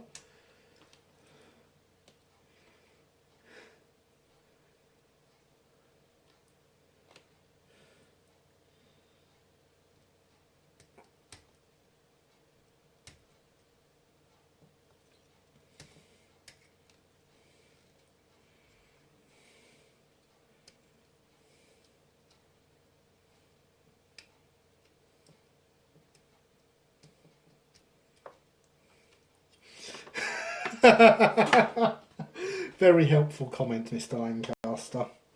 Very helpful indeed. Glad we've got you here.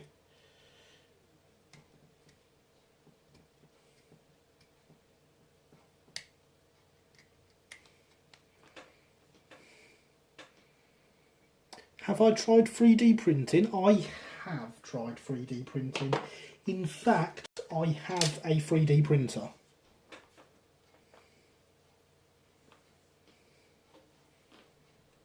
So there. So, sole bars should not be metal. To very crudely measure with the knife, because that's something I can do. If I turn it this way, I can even see what I'm doing to see that I've measured that slightly too short. It should be there.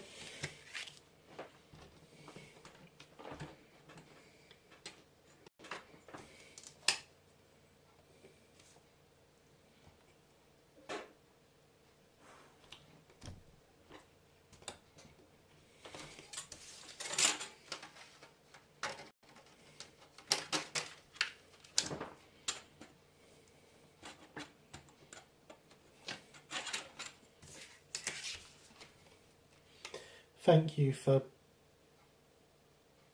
filling him in, Mr. Lancaster. Much appreciated. I've told you, Luke, you can have my 3D printer. £800.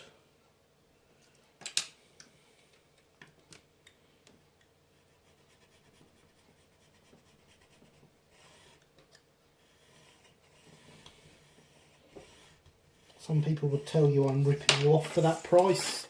They would all be right.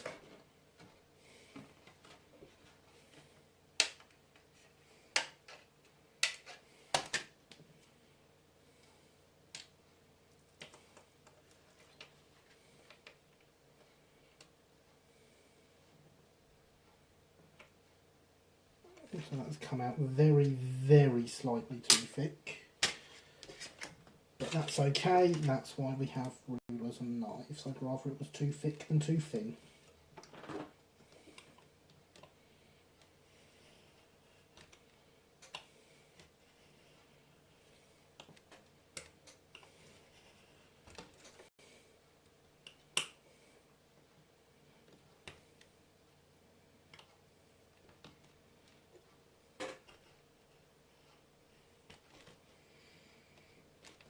Do you find fabricating from plastic art easier, better than 3D printing? I enjoy fabricating from plastic art a lot more than I enjoy 3D printing stuff.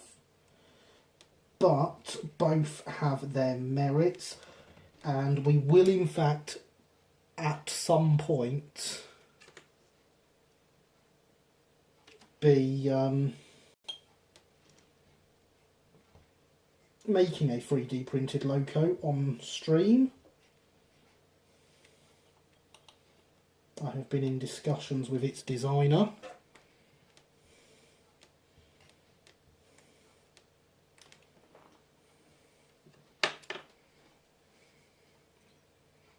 Yes, Mr. Sam, it is much, much cheaper.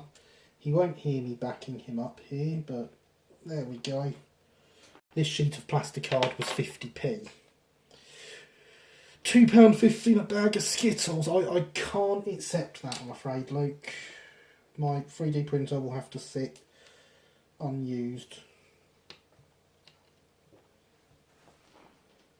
Exactly, that's exactly what the hobby is for, is enjoyment.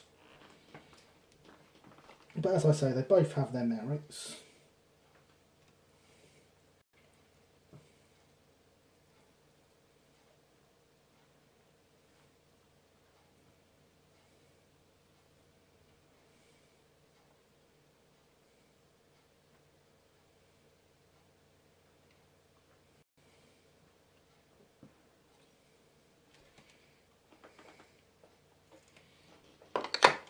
We will, as I say, be looking at a 3D printed logo in the future.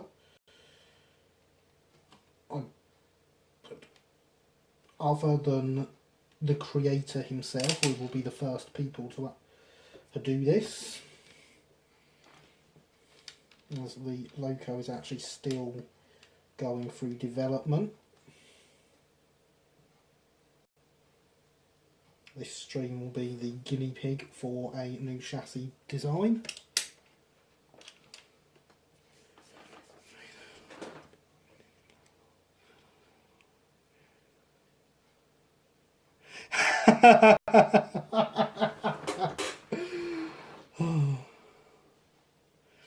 Yes, black and white, sped up, possibly a bit grainy. The quality might be too good. Pretty sure I'm streaming in 1080p. Don't believe they had that back in pre-grouping days.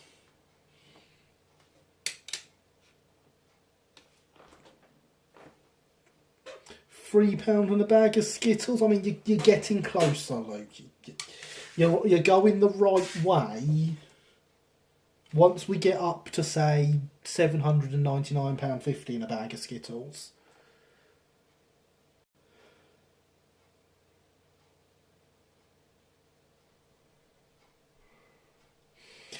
It will not be an LBSC locomotive that we're working on from a 3D print, actually. It will be a small industrial loco for the Inglenook layout that we will also be building on stream. The design and stuff of which was shown off last week. You can't quite see my track plan there, but it is there. It's a very small layout and should bring hours of enjoyment. Again, we'll be making it together on stream, so you can all join in with that with me.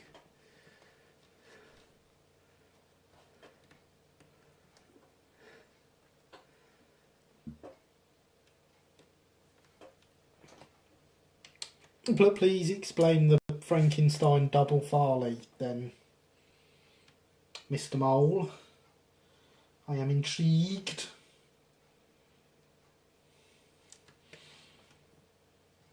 I wonder if you've already explained it by the time you hear me asking to explain it. I always wonder that with my lag.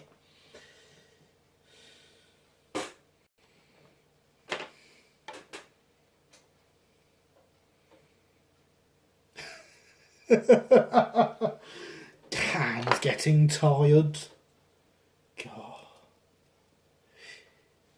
It is not a man in Wardle, Luke.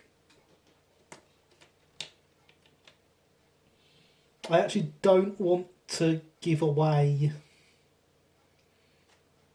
what it is, but no, it's not a man in Wardle. It is a new one.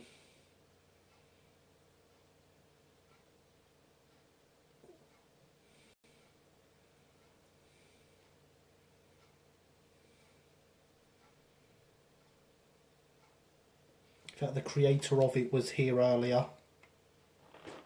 He may be back later. He may still be here. That's what I meant. But he's not spoke for a while, but he was definitely here earlier. Working on one of his locos.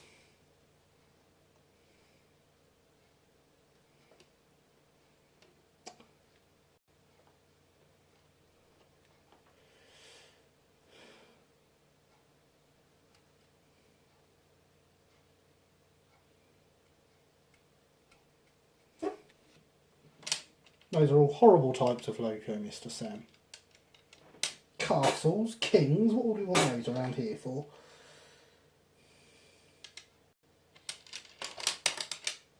B12s are alright, I suppose. in their as-built form. I can't ever remember their pre-grouping name. So the sole bars are covered up much closer to the wooden sole bars we need footboards to do. Now this is where it gets awkward, because they actually need to be slightly longer than the sole bars, but they also need to go on after. So I'm just going to clean some of this tape residue off here.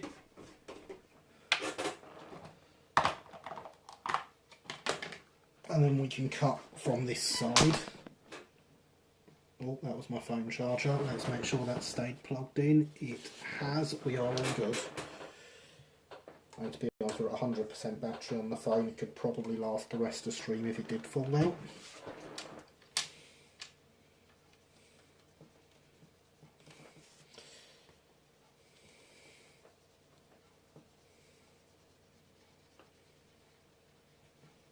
But if things didn't go wrong, that would make me so happy.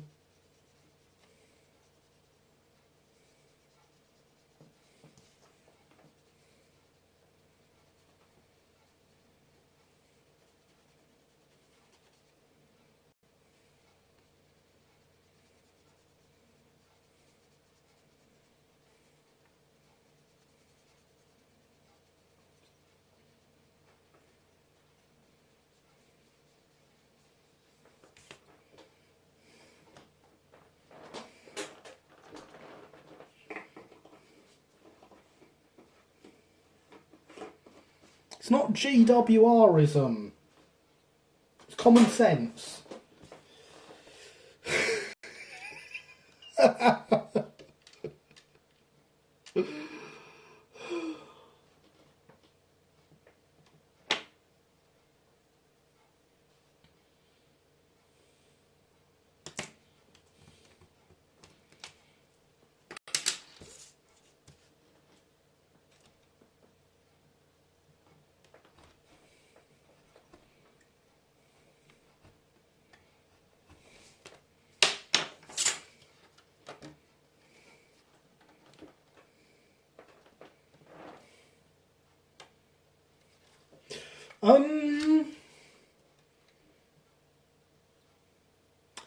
Interesting, Mr. Mole.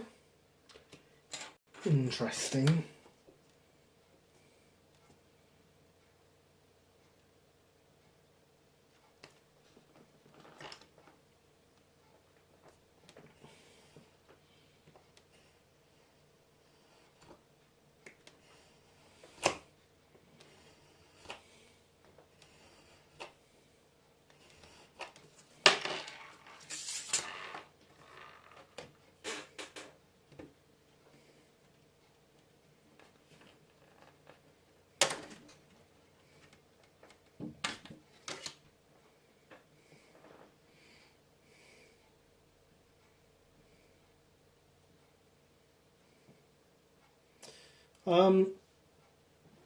What was it, my comment that makes you sad, Mr. Moderator?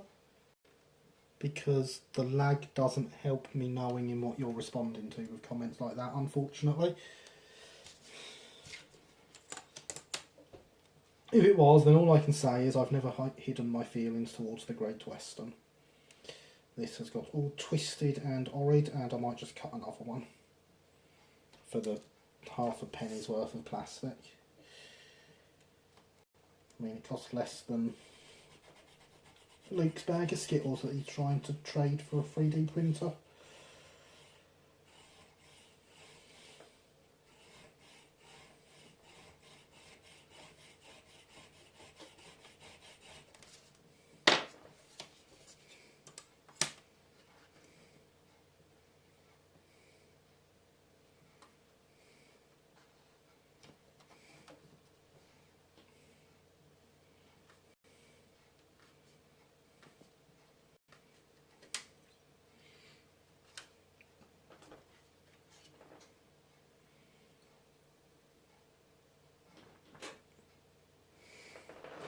Let's give you a response.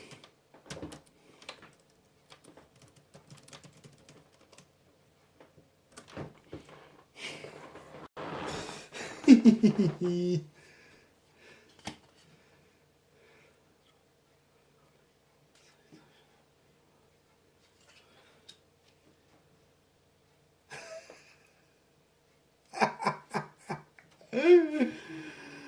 not trying to make you sad, Mr. Moderator.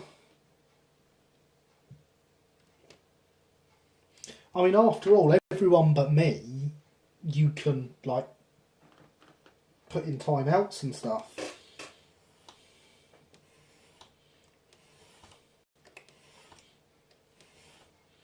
And I'd be totally powerless to stop you.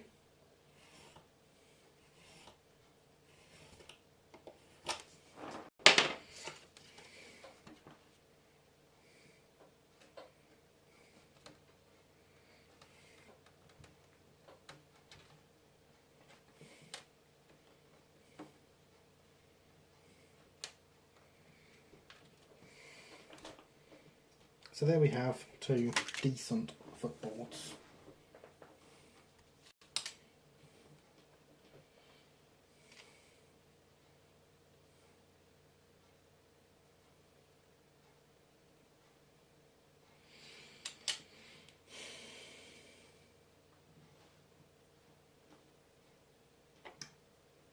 Now, what I'm going to do next for these footboards is just cut some tiny little recesses out of them, either side of the axle boxes. I'm just making some snips, and that will allow them to sit in around the axle boxes, bringing them closer to the loco, to the wagon body.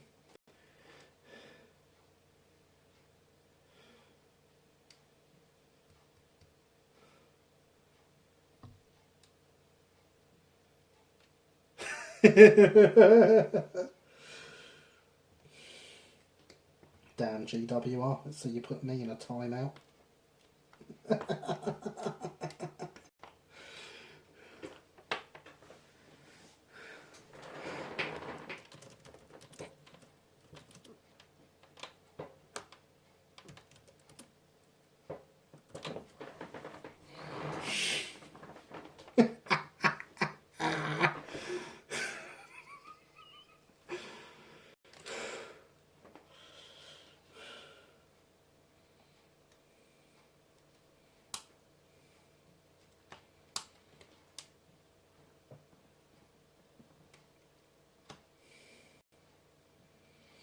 Yeah, Stroudley, the true king of standardisation. But that's what the Brighton hired him for. They wanted someone who could standardise the loco fleet. They sacked Craven because he refused. I'm not typing all that out.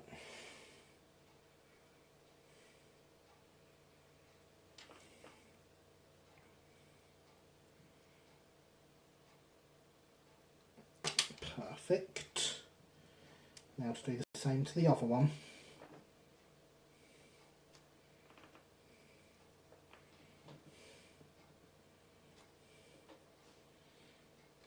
Which I can line up to this one and use that to measure where to make my snips.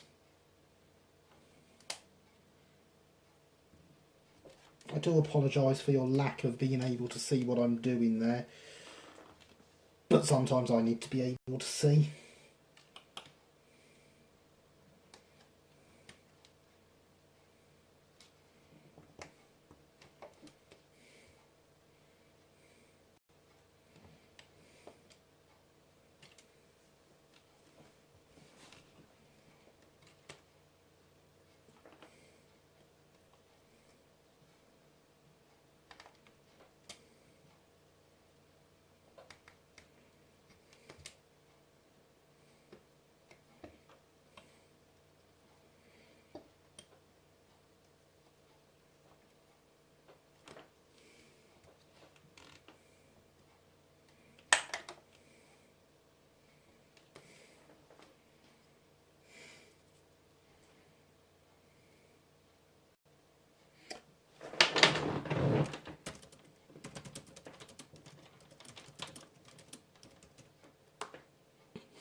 Nunite Corps, thank you for coming along, much appreciated.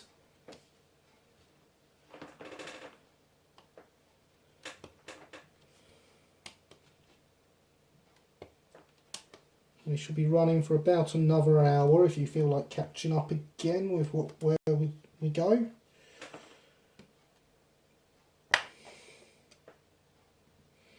I know what I mean. You think no one else does.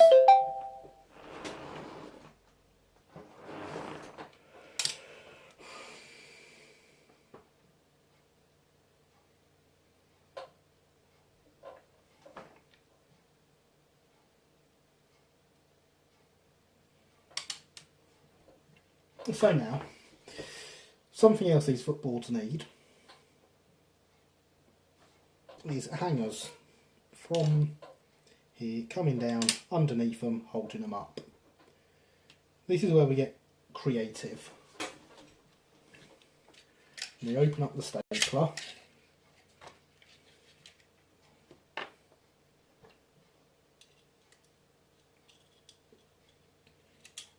And we take out a small chunk of the staples I actually have in there.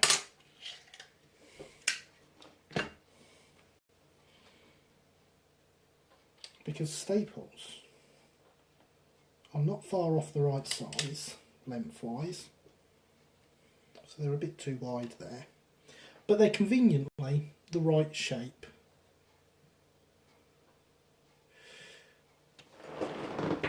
I'd best reply to you on here then.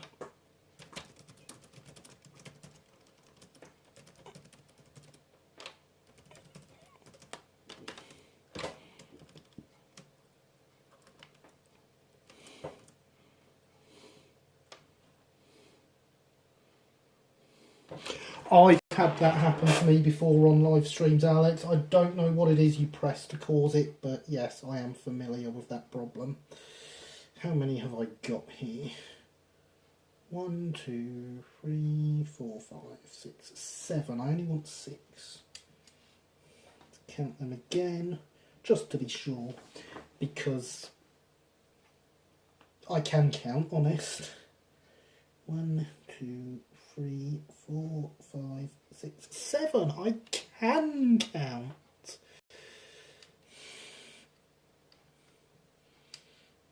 Oh, happy days. So we'll just take the one off for now. Come back to that though. This isn't no. We'll get some snips.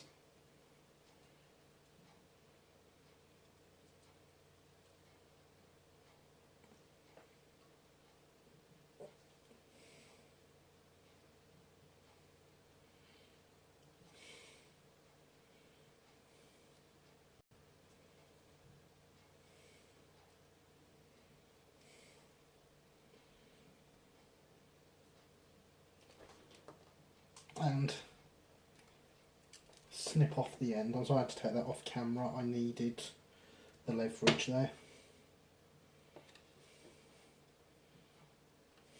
I'm just going to try and do it this way round so you can see. So I'm just putting these up. In fact, I'm going to put them under here. That works even better.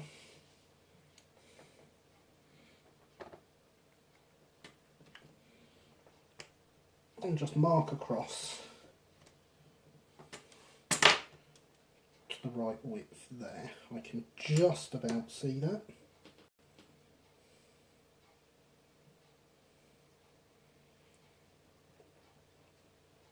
So then we shall come back to our snips.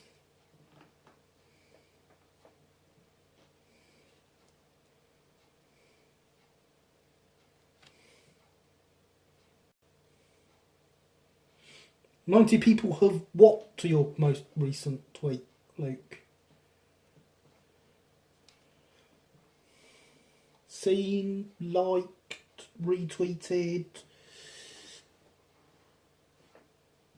I mean, that's a lot of people. That's not bad at all. Whatever it is. So which is it? I want to know how happy I should be for you.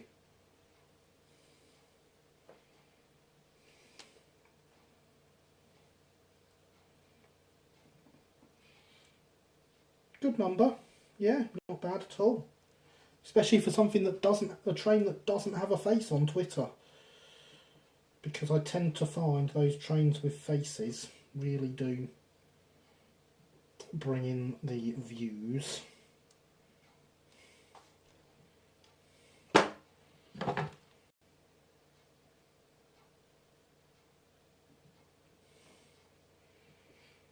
I mean, that it's more people than have seen my first live stream, so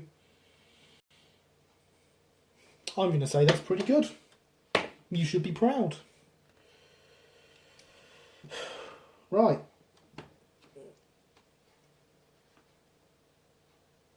There we have 6 legs. We're just going to break 3 off.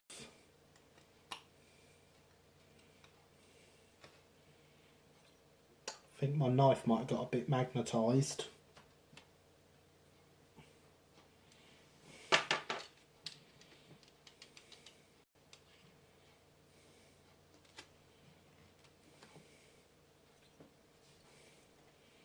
And these will hang on here, one each end, and one kind of in the middle. It just comes down this side of the doors.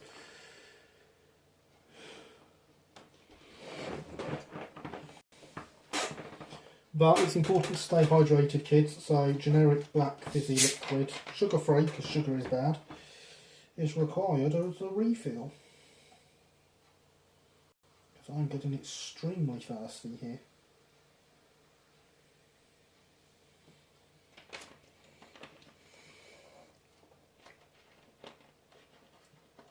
Go back on the lid.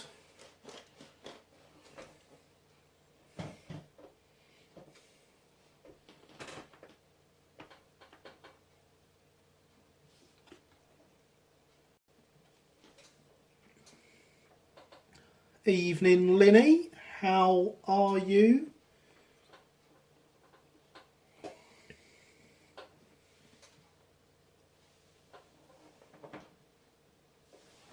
No, Luke, you won't break Twitter unless you put faces on them.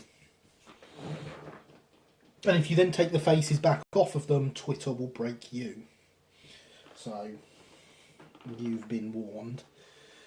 Right, I'm actually going to glue these to the footboard first, and then I can get them positioned on here properly. Oh, look at that, no waiting for the slowest glue in the world, it's so glorious.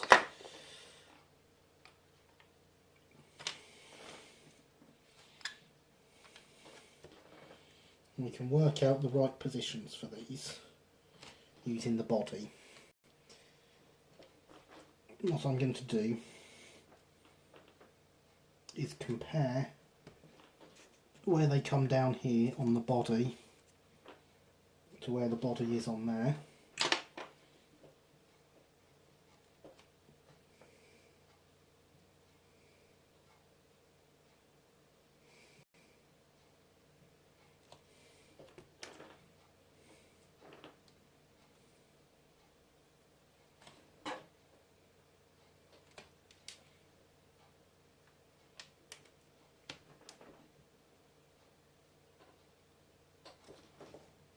And I'm not going to drop the footboard. That is not a thing that will happen. I don't know why anyone would even suggest that was a thing.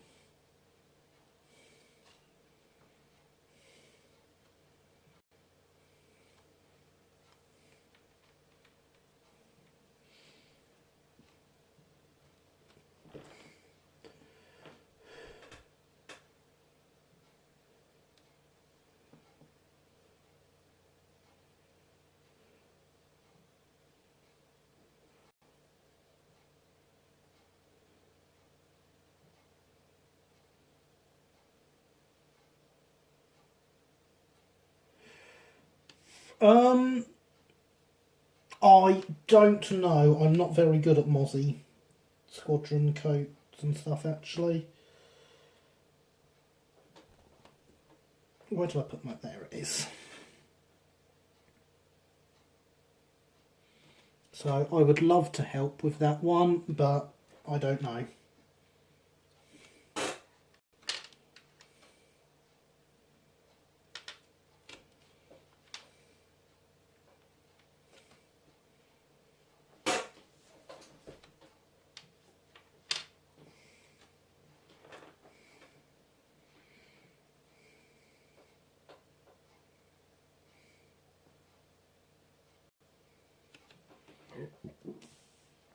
Oh, 62 likes. That's more than all my live streams combined at this point, Luke.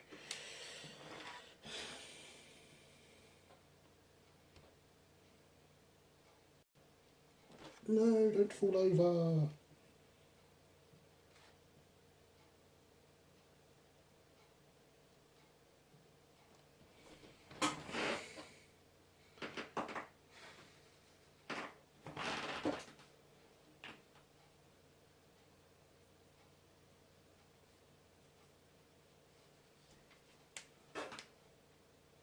I mean, that's what the plain grey floor. That's a great idea. That is, in fact, that's a fabulous idea. The problem is, at the moment, my whole workbench setup is in my living room. These walls here are not actual walls. They're just kind of bits of wood that I hide in my sofa and have a light mounted on them.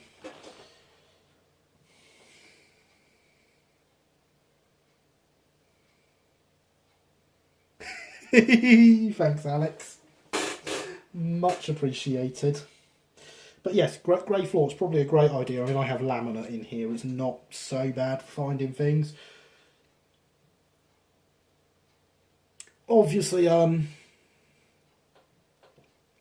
one problem with grey floor is if you drop something grey, of course.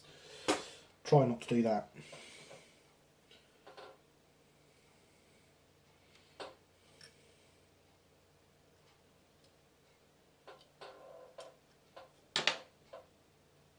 Well, hey,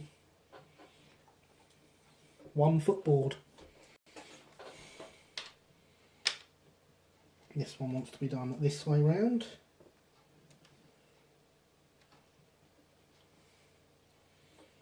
So we will once get, there's some glue here. Let's just get that off so we're not sticking anything to it accidentally.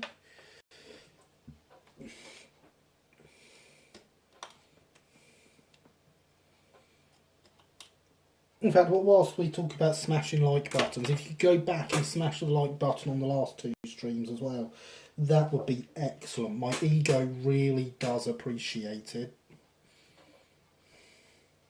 Oh god, yeah, patterned carpet's definitely the worst, James.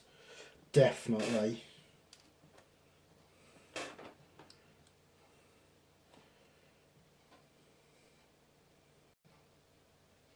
I mean, hopefully over the summer I shall get my shed built,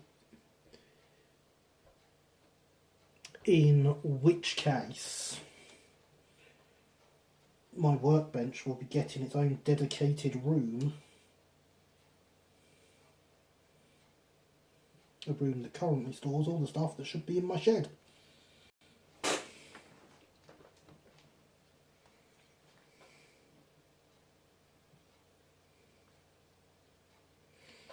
I mean, that's a very good point. But some of the material, it's not the same height as the grey floor, but some of the materials I work with here are as damn near close to flat as they can get.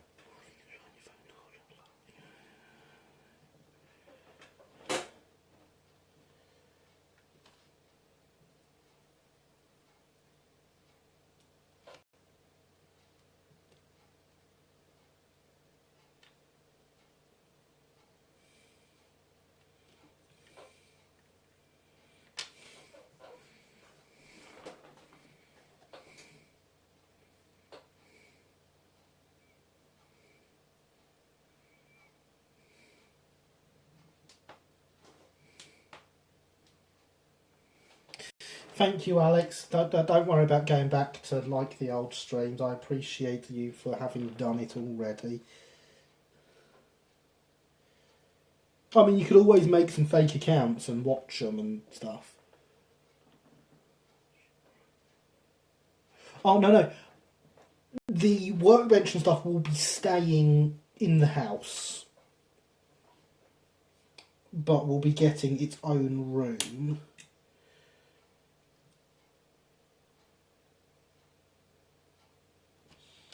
I would love to move it out to the shed, but I don't trust the sort of people that live round here.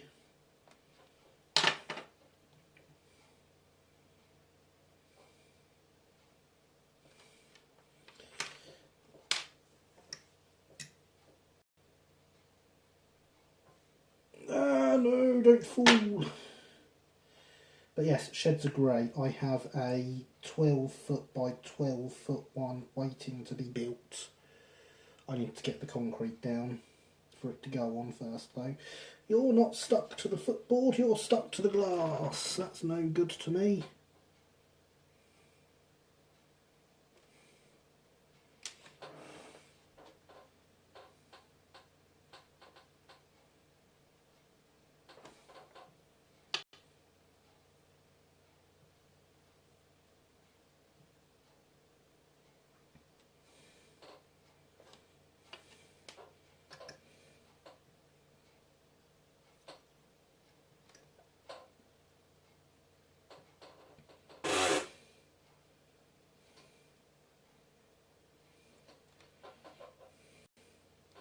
Footboard the second.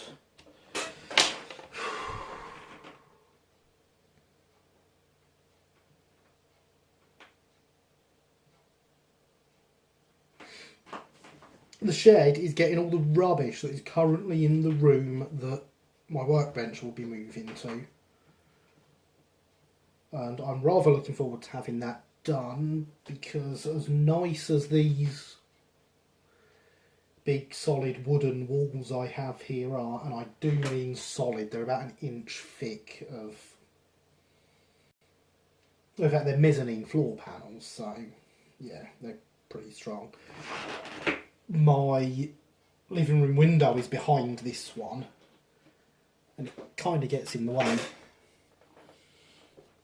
So I currently have a room of rubbish, storage room that will be moving out to the shed, and the workbench will be coming out of the living room and going into the storage room.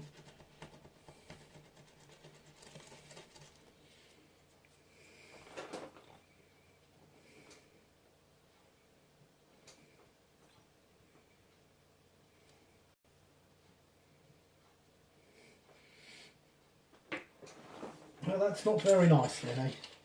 Lily, you've been to my house, you know what it's like. The room this is going in is the room that comes off the far end of the kitchen.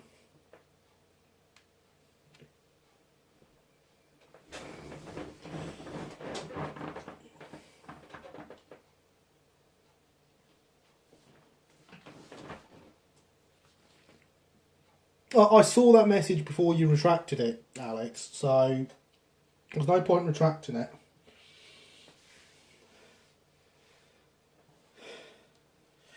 Right then, they are done. Let's have a look at this body, see how dry it is. Reasonably still tacky.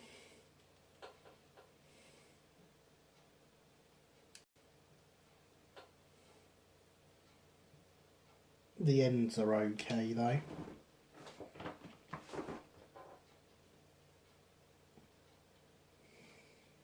Yes, a proper workroom, it'll be good. The ends are okay, so I'm actually going to paint them the colour they're supposed to be, because I definitely didn't get that wrong earlier. I used the wrong emote. Yeah.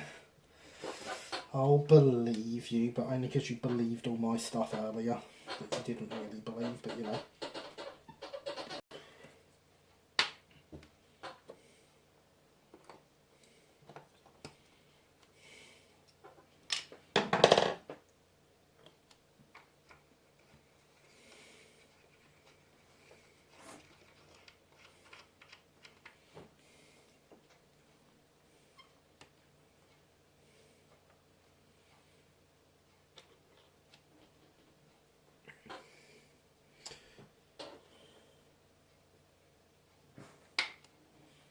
Yes, the thing about the Brighton is the brake ends of the ends of brake vans and stuff were painted red, vermilion.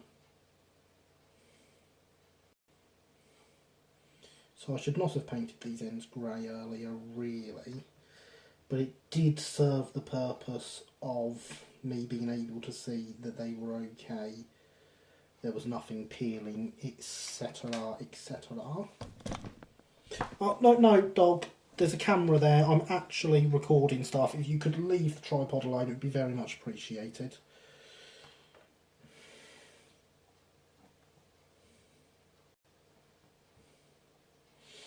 The dog is laying, or was laying down right at the bottom of the tripod. She's decided now is the time to get up, turn round and lay down again.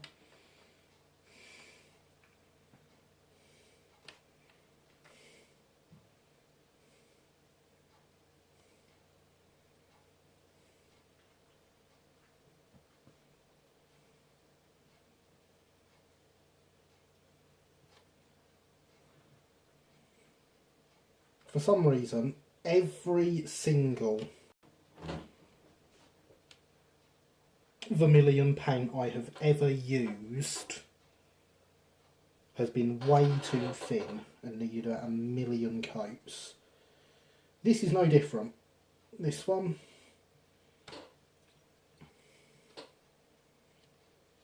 but it'll get there.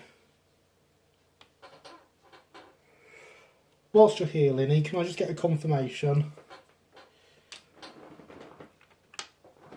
This new grey that I'm using is significantly better for Brighton stock than the one I used before, is it not?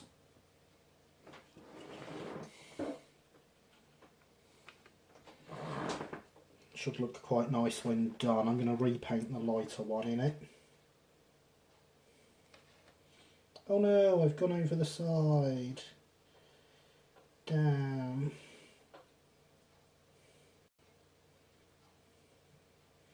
Get another coat anyway, so it doesn't matter. Smash like for doggo.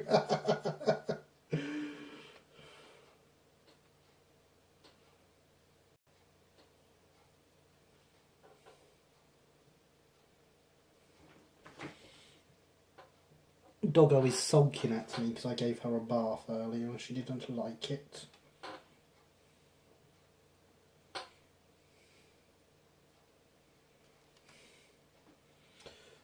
This one I will be using for Hailsham, which is 1912.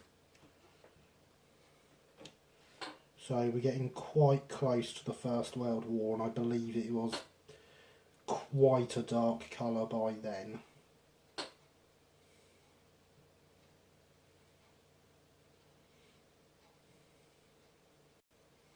As that's going to be the main layout that's going to be seen, since it's the exhibition one, I want to kind of get the stock for around that sort of time period.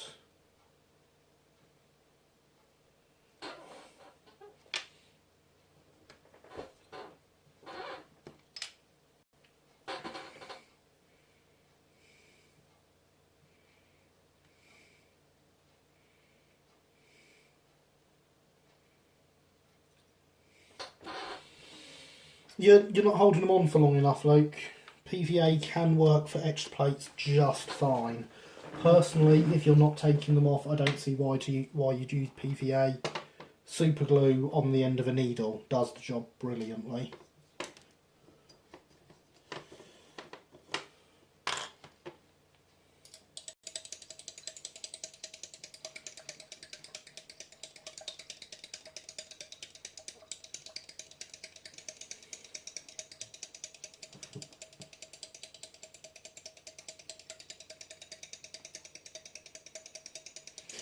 Well, Linny, with your offers of helping run the layout at exhibitions, you will be more than welcome to bring your own stock along as well. I'm going to put spaces in the timetable for out of period stuff.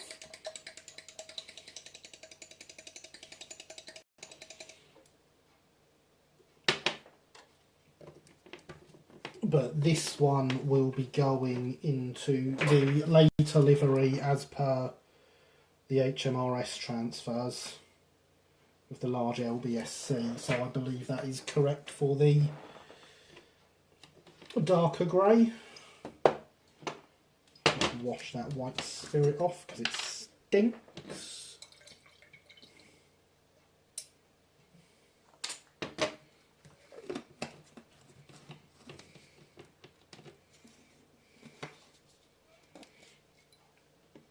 And yes, Lily, this is your old paintbrush I'm using.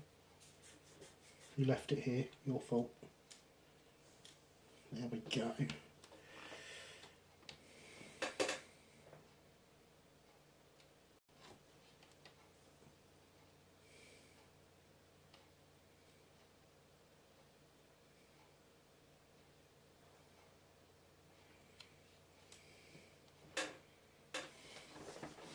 Excellent, that's what I thought. Thank you for confirming.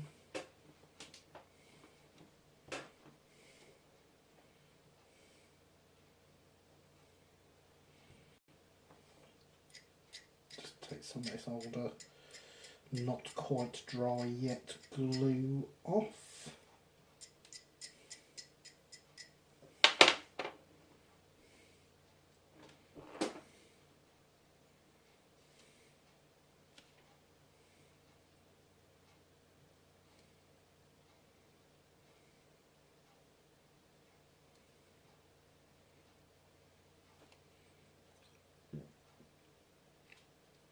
And just applying some glue to the back of the staples and round the axle box areas.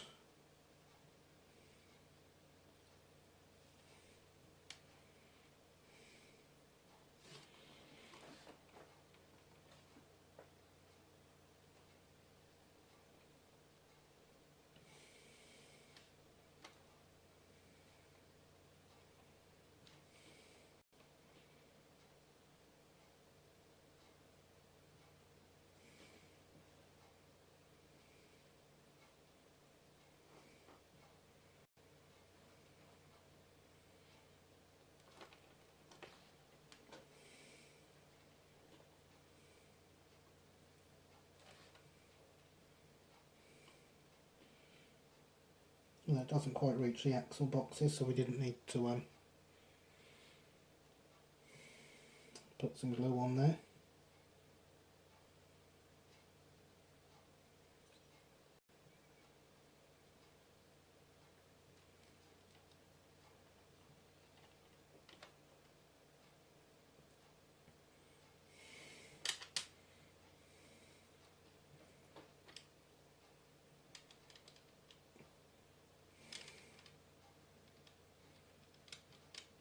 We're starting to look like a brake van, folks.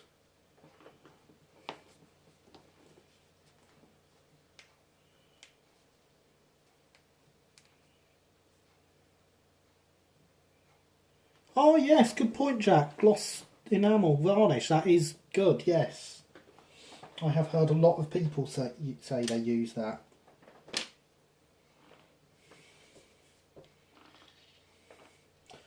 Never even thought of that.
So yeah, I am very happy with the progress we are making today, much better than last week. Let's get a close up, shall we?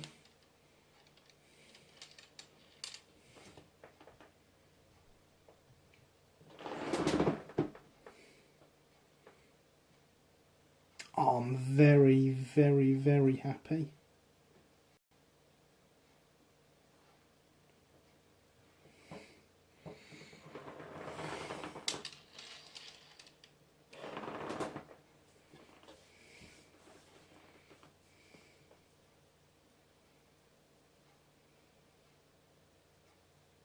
Yeah, build more Corsairs. No one will complain at that.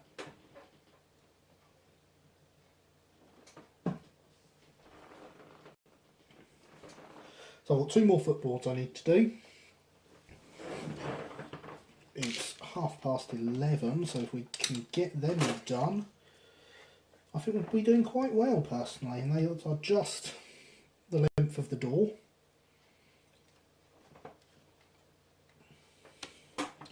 So again, I'm going to put that on there.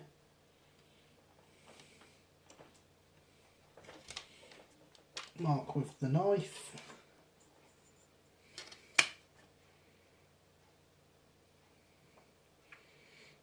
Didn't focus very well, did it? I'm just seeing the close-up shot on the screen now.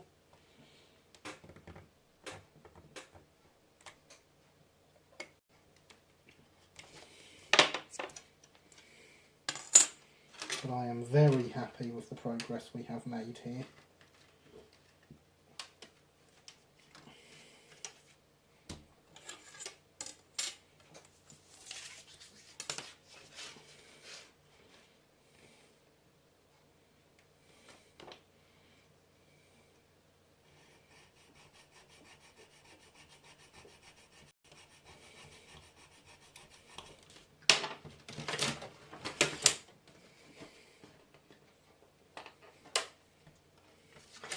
So after last week's stream, I could quite easily have said, nope, this isn't working, forget it, and given up.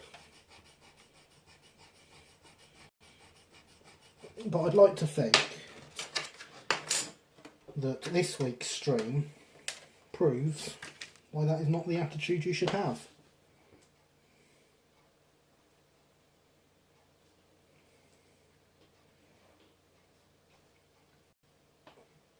Back to our single staple again. I'm just going to snip this one in half.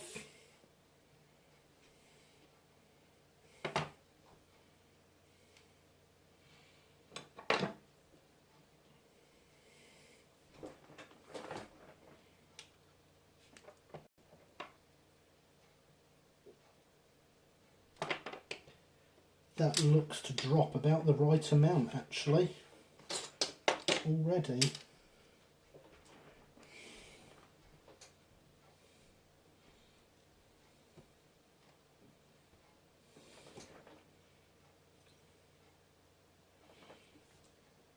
Thank you guys, your kind words are much appreciated.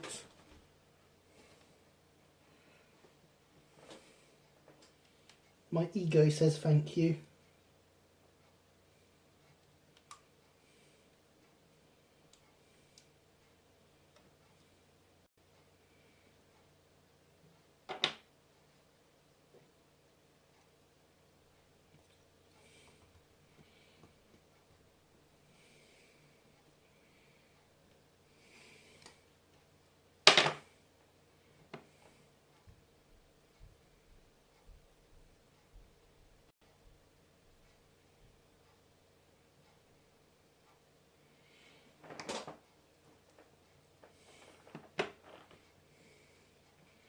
That's it, Alex. Brilliant. Thank you. So remember I said we were going to build a little industrial loco on stream. I'm getting the impression that the ideal name for said little industrial loco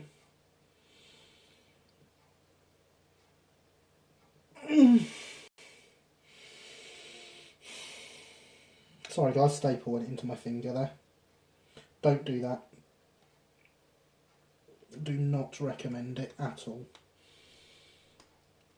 Yes, I get the impression that the ideal name for said little loco will be Perseverance, because that is what we are doing here. Thoughts?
That's what I thought, Alex. It makes a good name for a little industrial loco, and it ties in well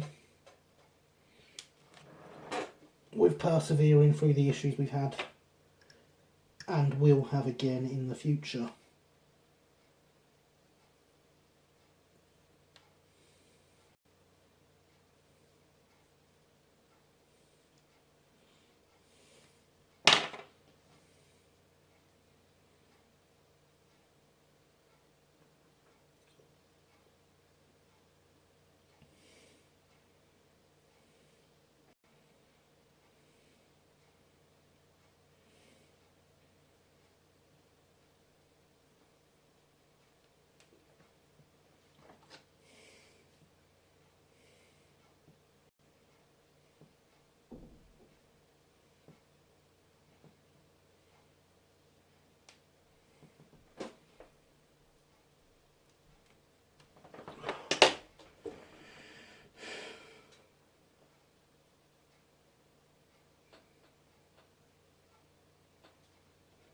I'm not calling it Trainee McTrain Face, Luke. That is reserved for one of your logos.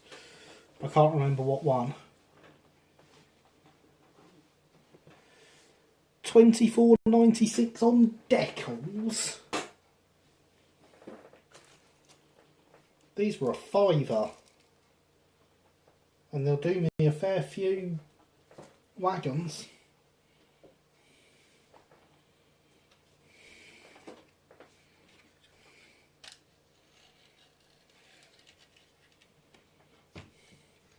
I need one more staple to do the last footboard. I'm going to need to get some more staples because this is actually all the staples I have left now.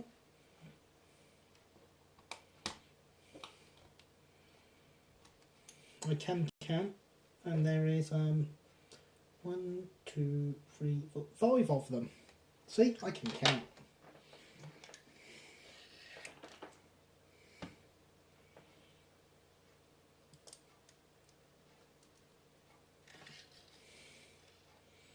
And I'm going to need some more before this project's over, so there won't even be 5 left. It's a shame I can't pop down to Staples anymore and pick some up, because, you know, puns.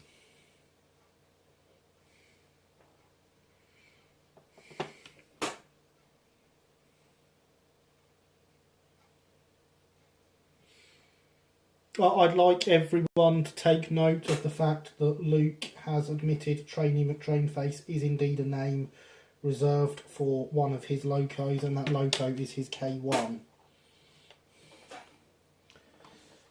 We cannot let him get away with not naming that loco Trainee McTrainface. He will try to get out of it.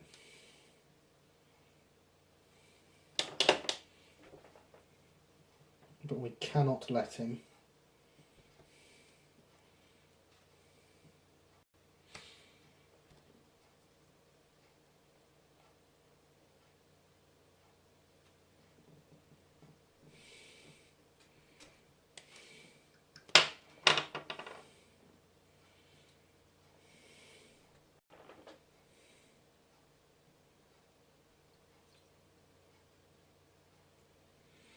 It's no good, I can't see.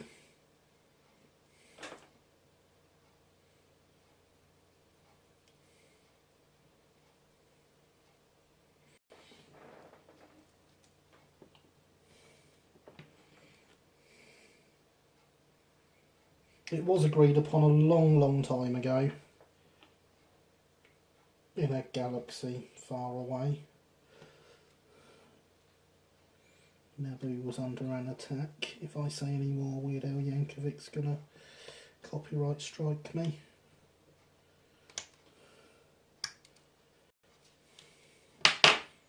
Now, a tip for fiddly things like this, where I'm trying to line these up, you put your little fingers together, because, or any other part of your hands, which you can, because then any shake, so your hands shaking like this, if you put them together, they shake together.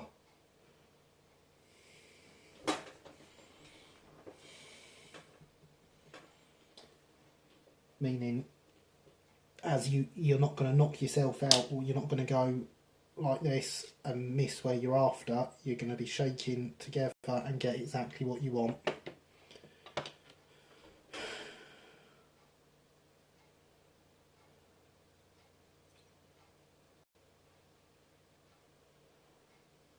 Yes, Luke, there was a Twitter poll. It happened. It was a thing. You agreed that if we did the poll, you would use the winning name to name your logo. And Trainee McTrainface won, and it wasn't a rigged poll or anything.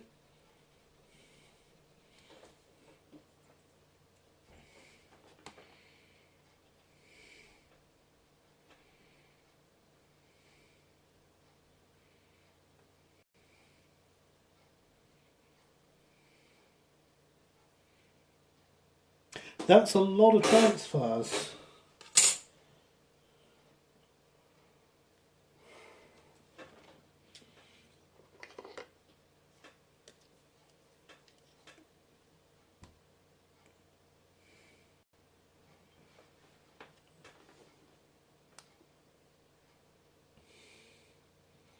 That makes me sad, Mr. Lancaster, that you won't hold him to it.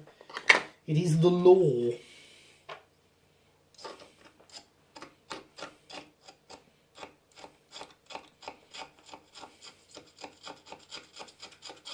And before anyone doubts getting that passed as a law, I'd just like you to remember what the state of politics in this country is at the moment. No more needs saying on the matter.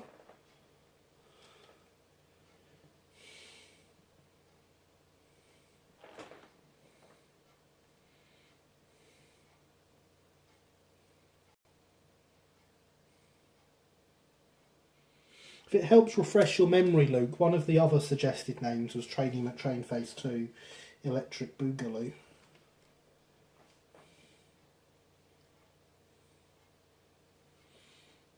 Because, you know, I come up with all the sensible names.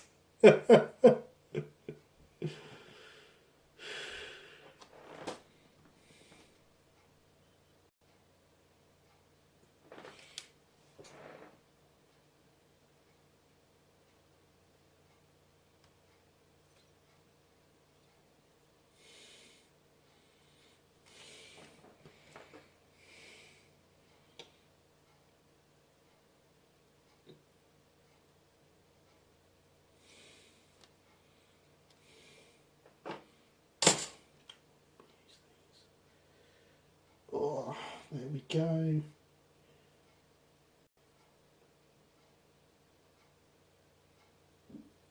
I'd like to remind you I said this was easy, I never said it wasn't fiddly.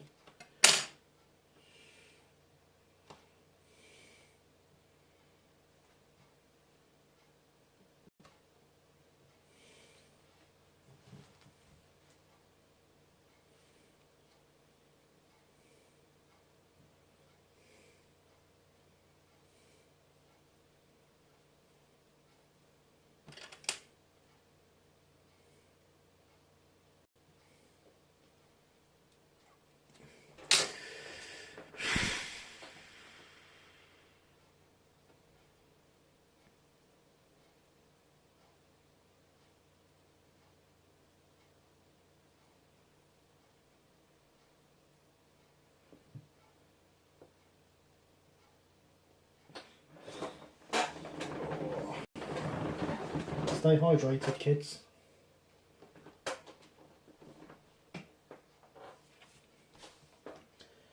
"10 minutes to go." Let's knock this footboard over so it doesn't get stuck to the floor. To the glass, not the floor.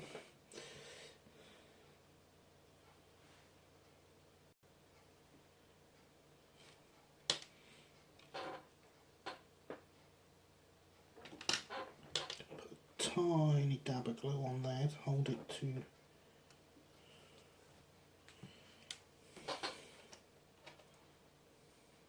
the upright next to it.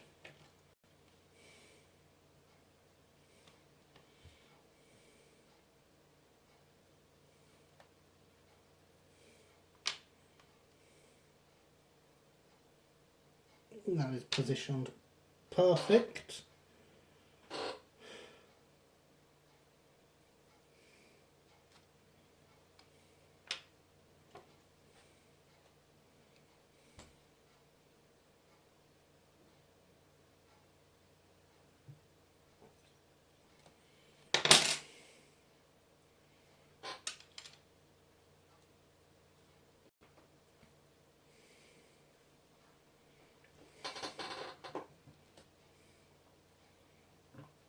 So we'll get the step on this side.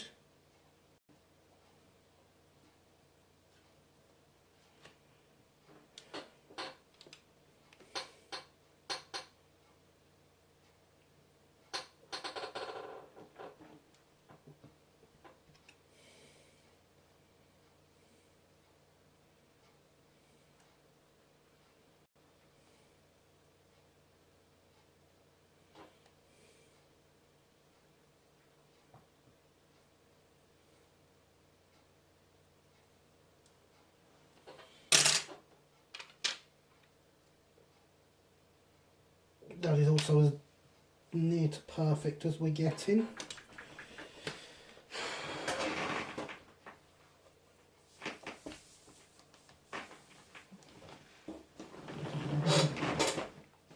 Selling your K1, you're going to buy some nice Brighton logos instead.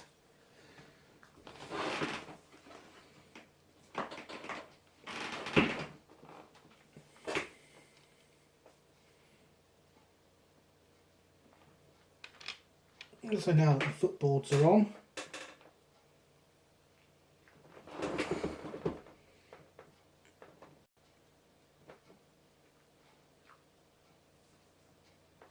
I think we're getting a nice brake van here.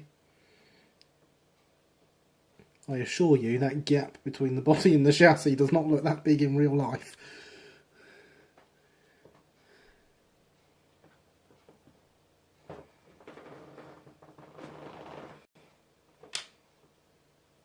So with 10 minutes to go, I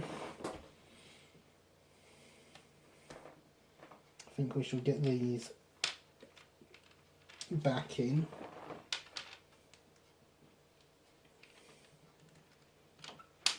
This one goes on the end.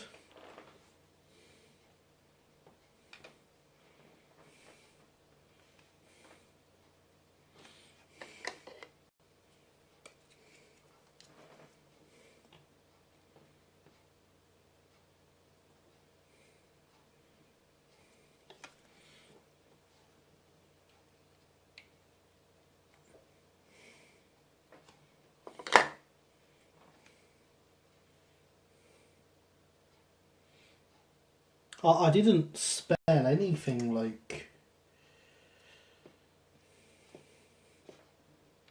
Never mind misspelling anything. Besides, I'd be more surprised if I spelt it right.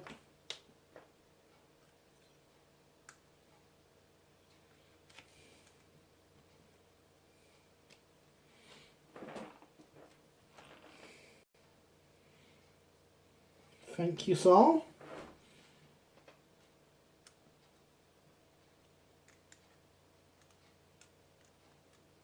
That one feels like it goes there.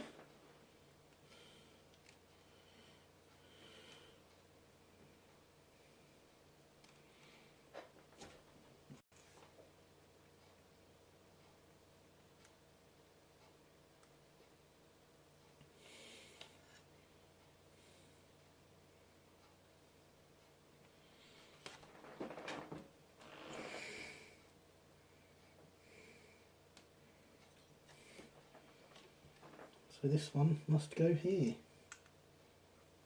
Indeed.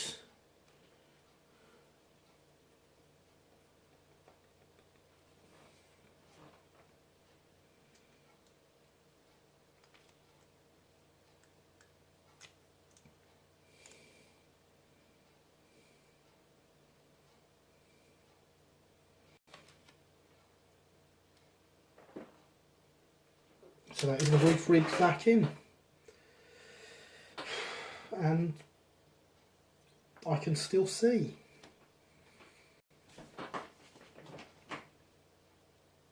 Thank you guys. Mispronounced Stratford? I don't think so. I don't think I've ever attempted to say Stratford in my life. Never mind saying it wrong.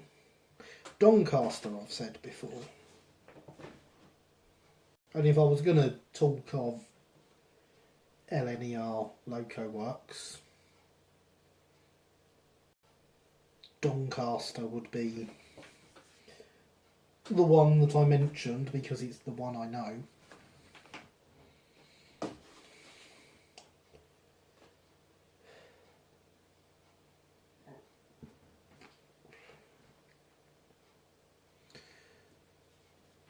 And so we've done very well this evening. I am very happy with the way this stream has gone. It is 5 to midnight. Everything is drying. We have the couplings sat properly on the chassis in their new, with their new plates behind them to hold them. We have the footboards on the chassis.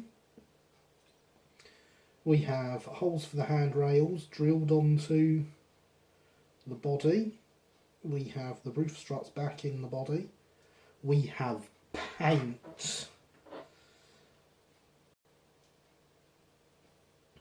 All in all, I think this is going very well. Next week we need to get the lamp irons on, which is another thing that should have been done before putting it together. Certainly before painting, but I forgot. We will get the roof made. I will make sure I have everything I need for that before then. We will get some paint on the chassis, as I don't think I'm doing anything else to the chassis now. So we'll have the couplings off and get some paint on it. I am amazed with the progress we've made. Compared to last week, this has been amazing. So, thank you all for tuning in. I am going to sign out and go to bed. So, have a good night everyone, and I shall see you again soon.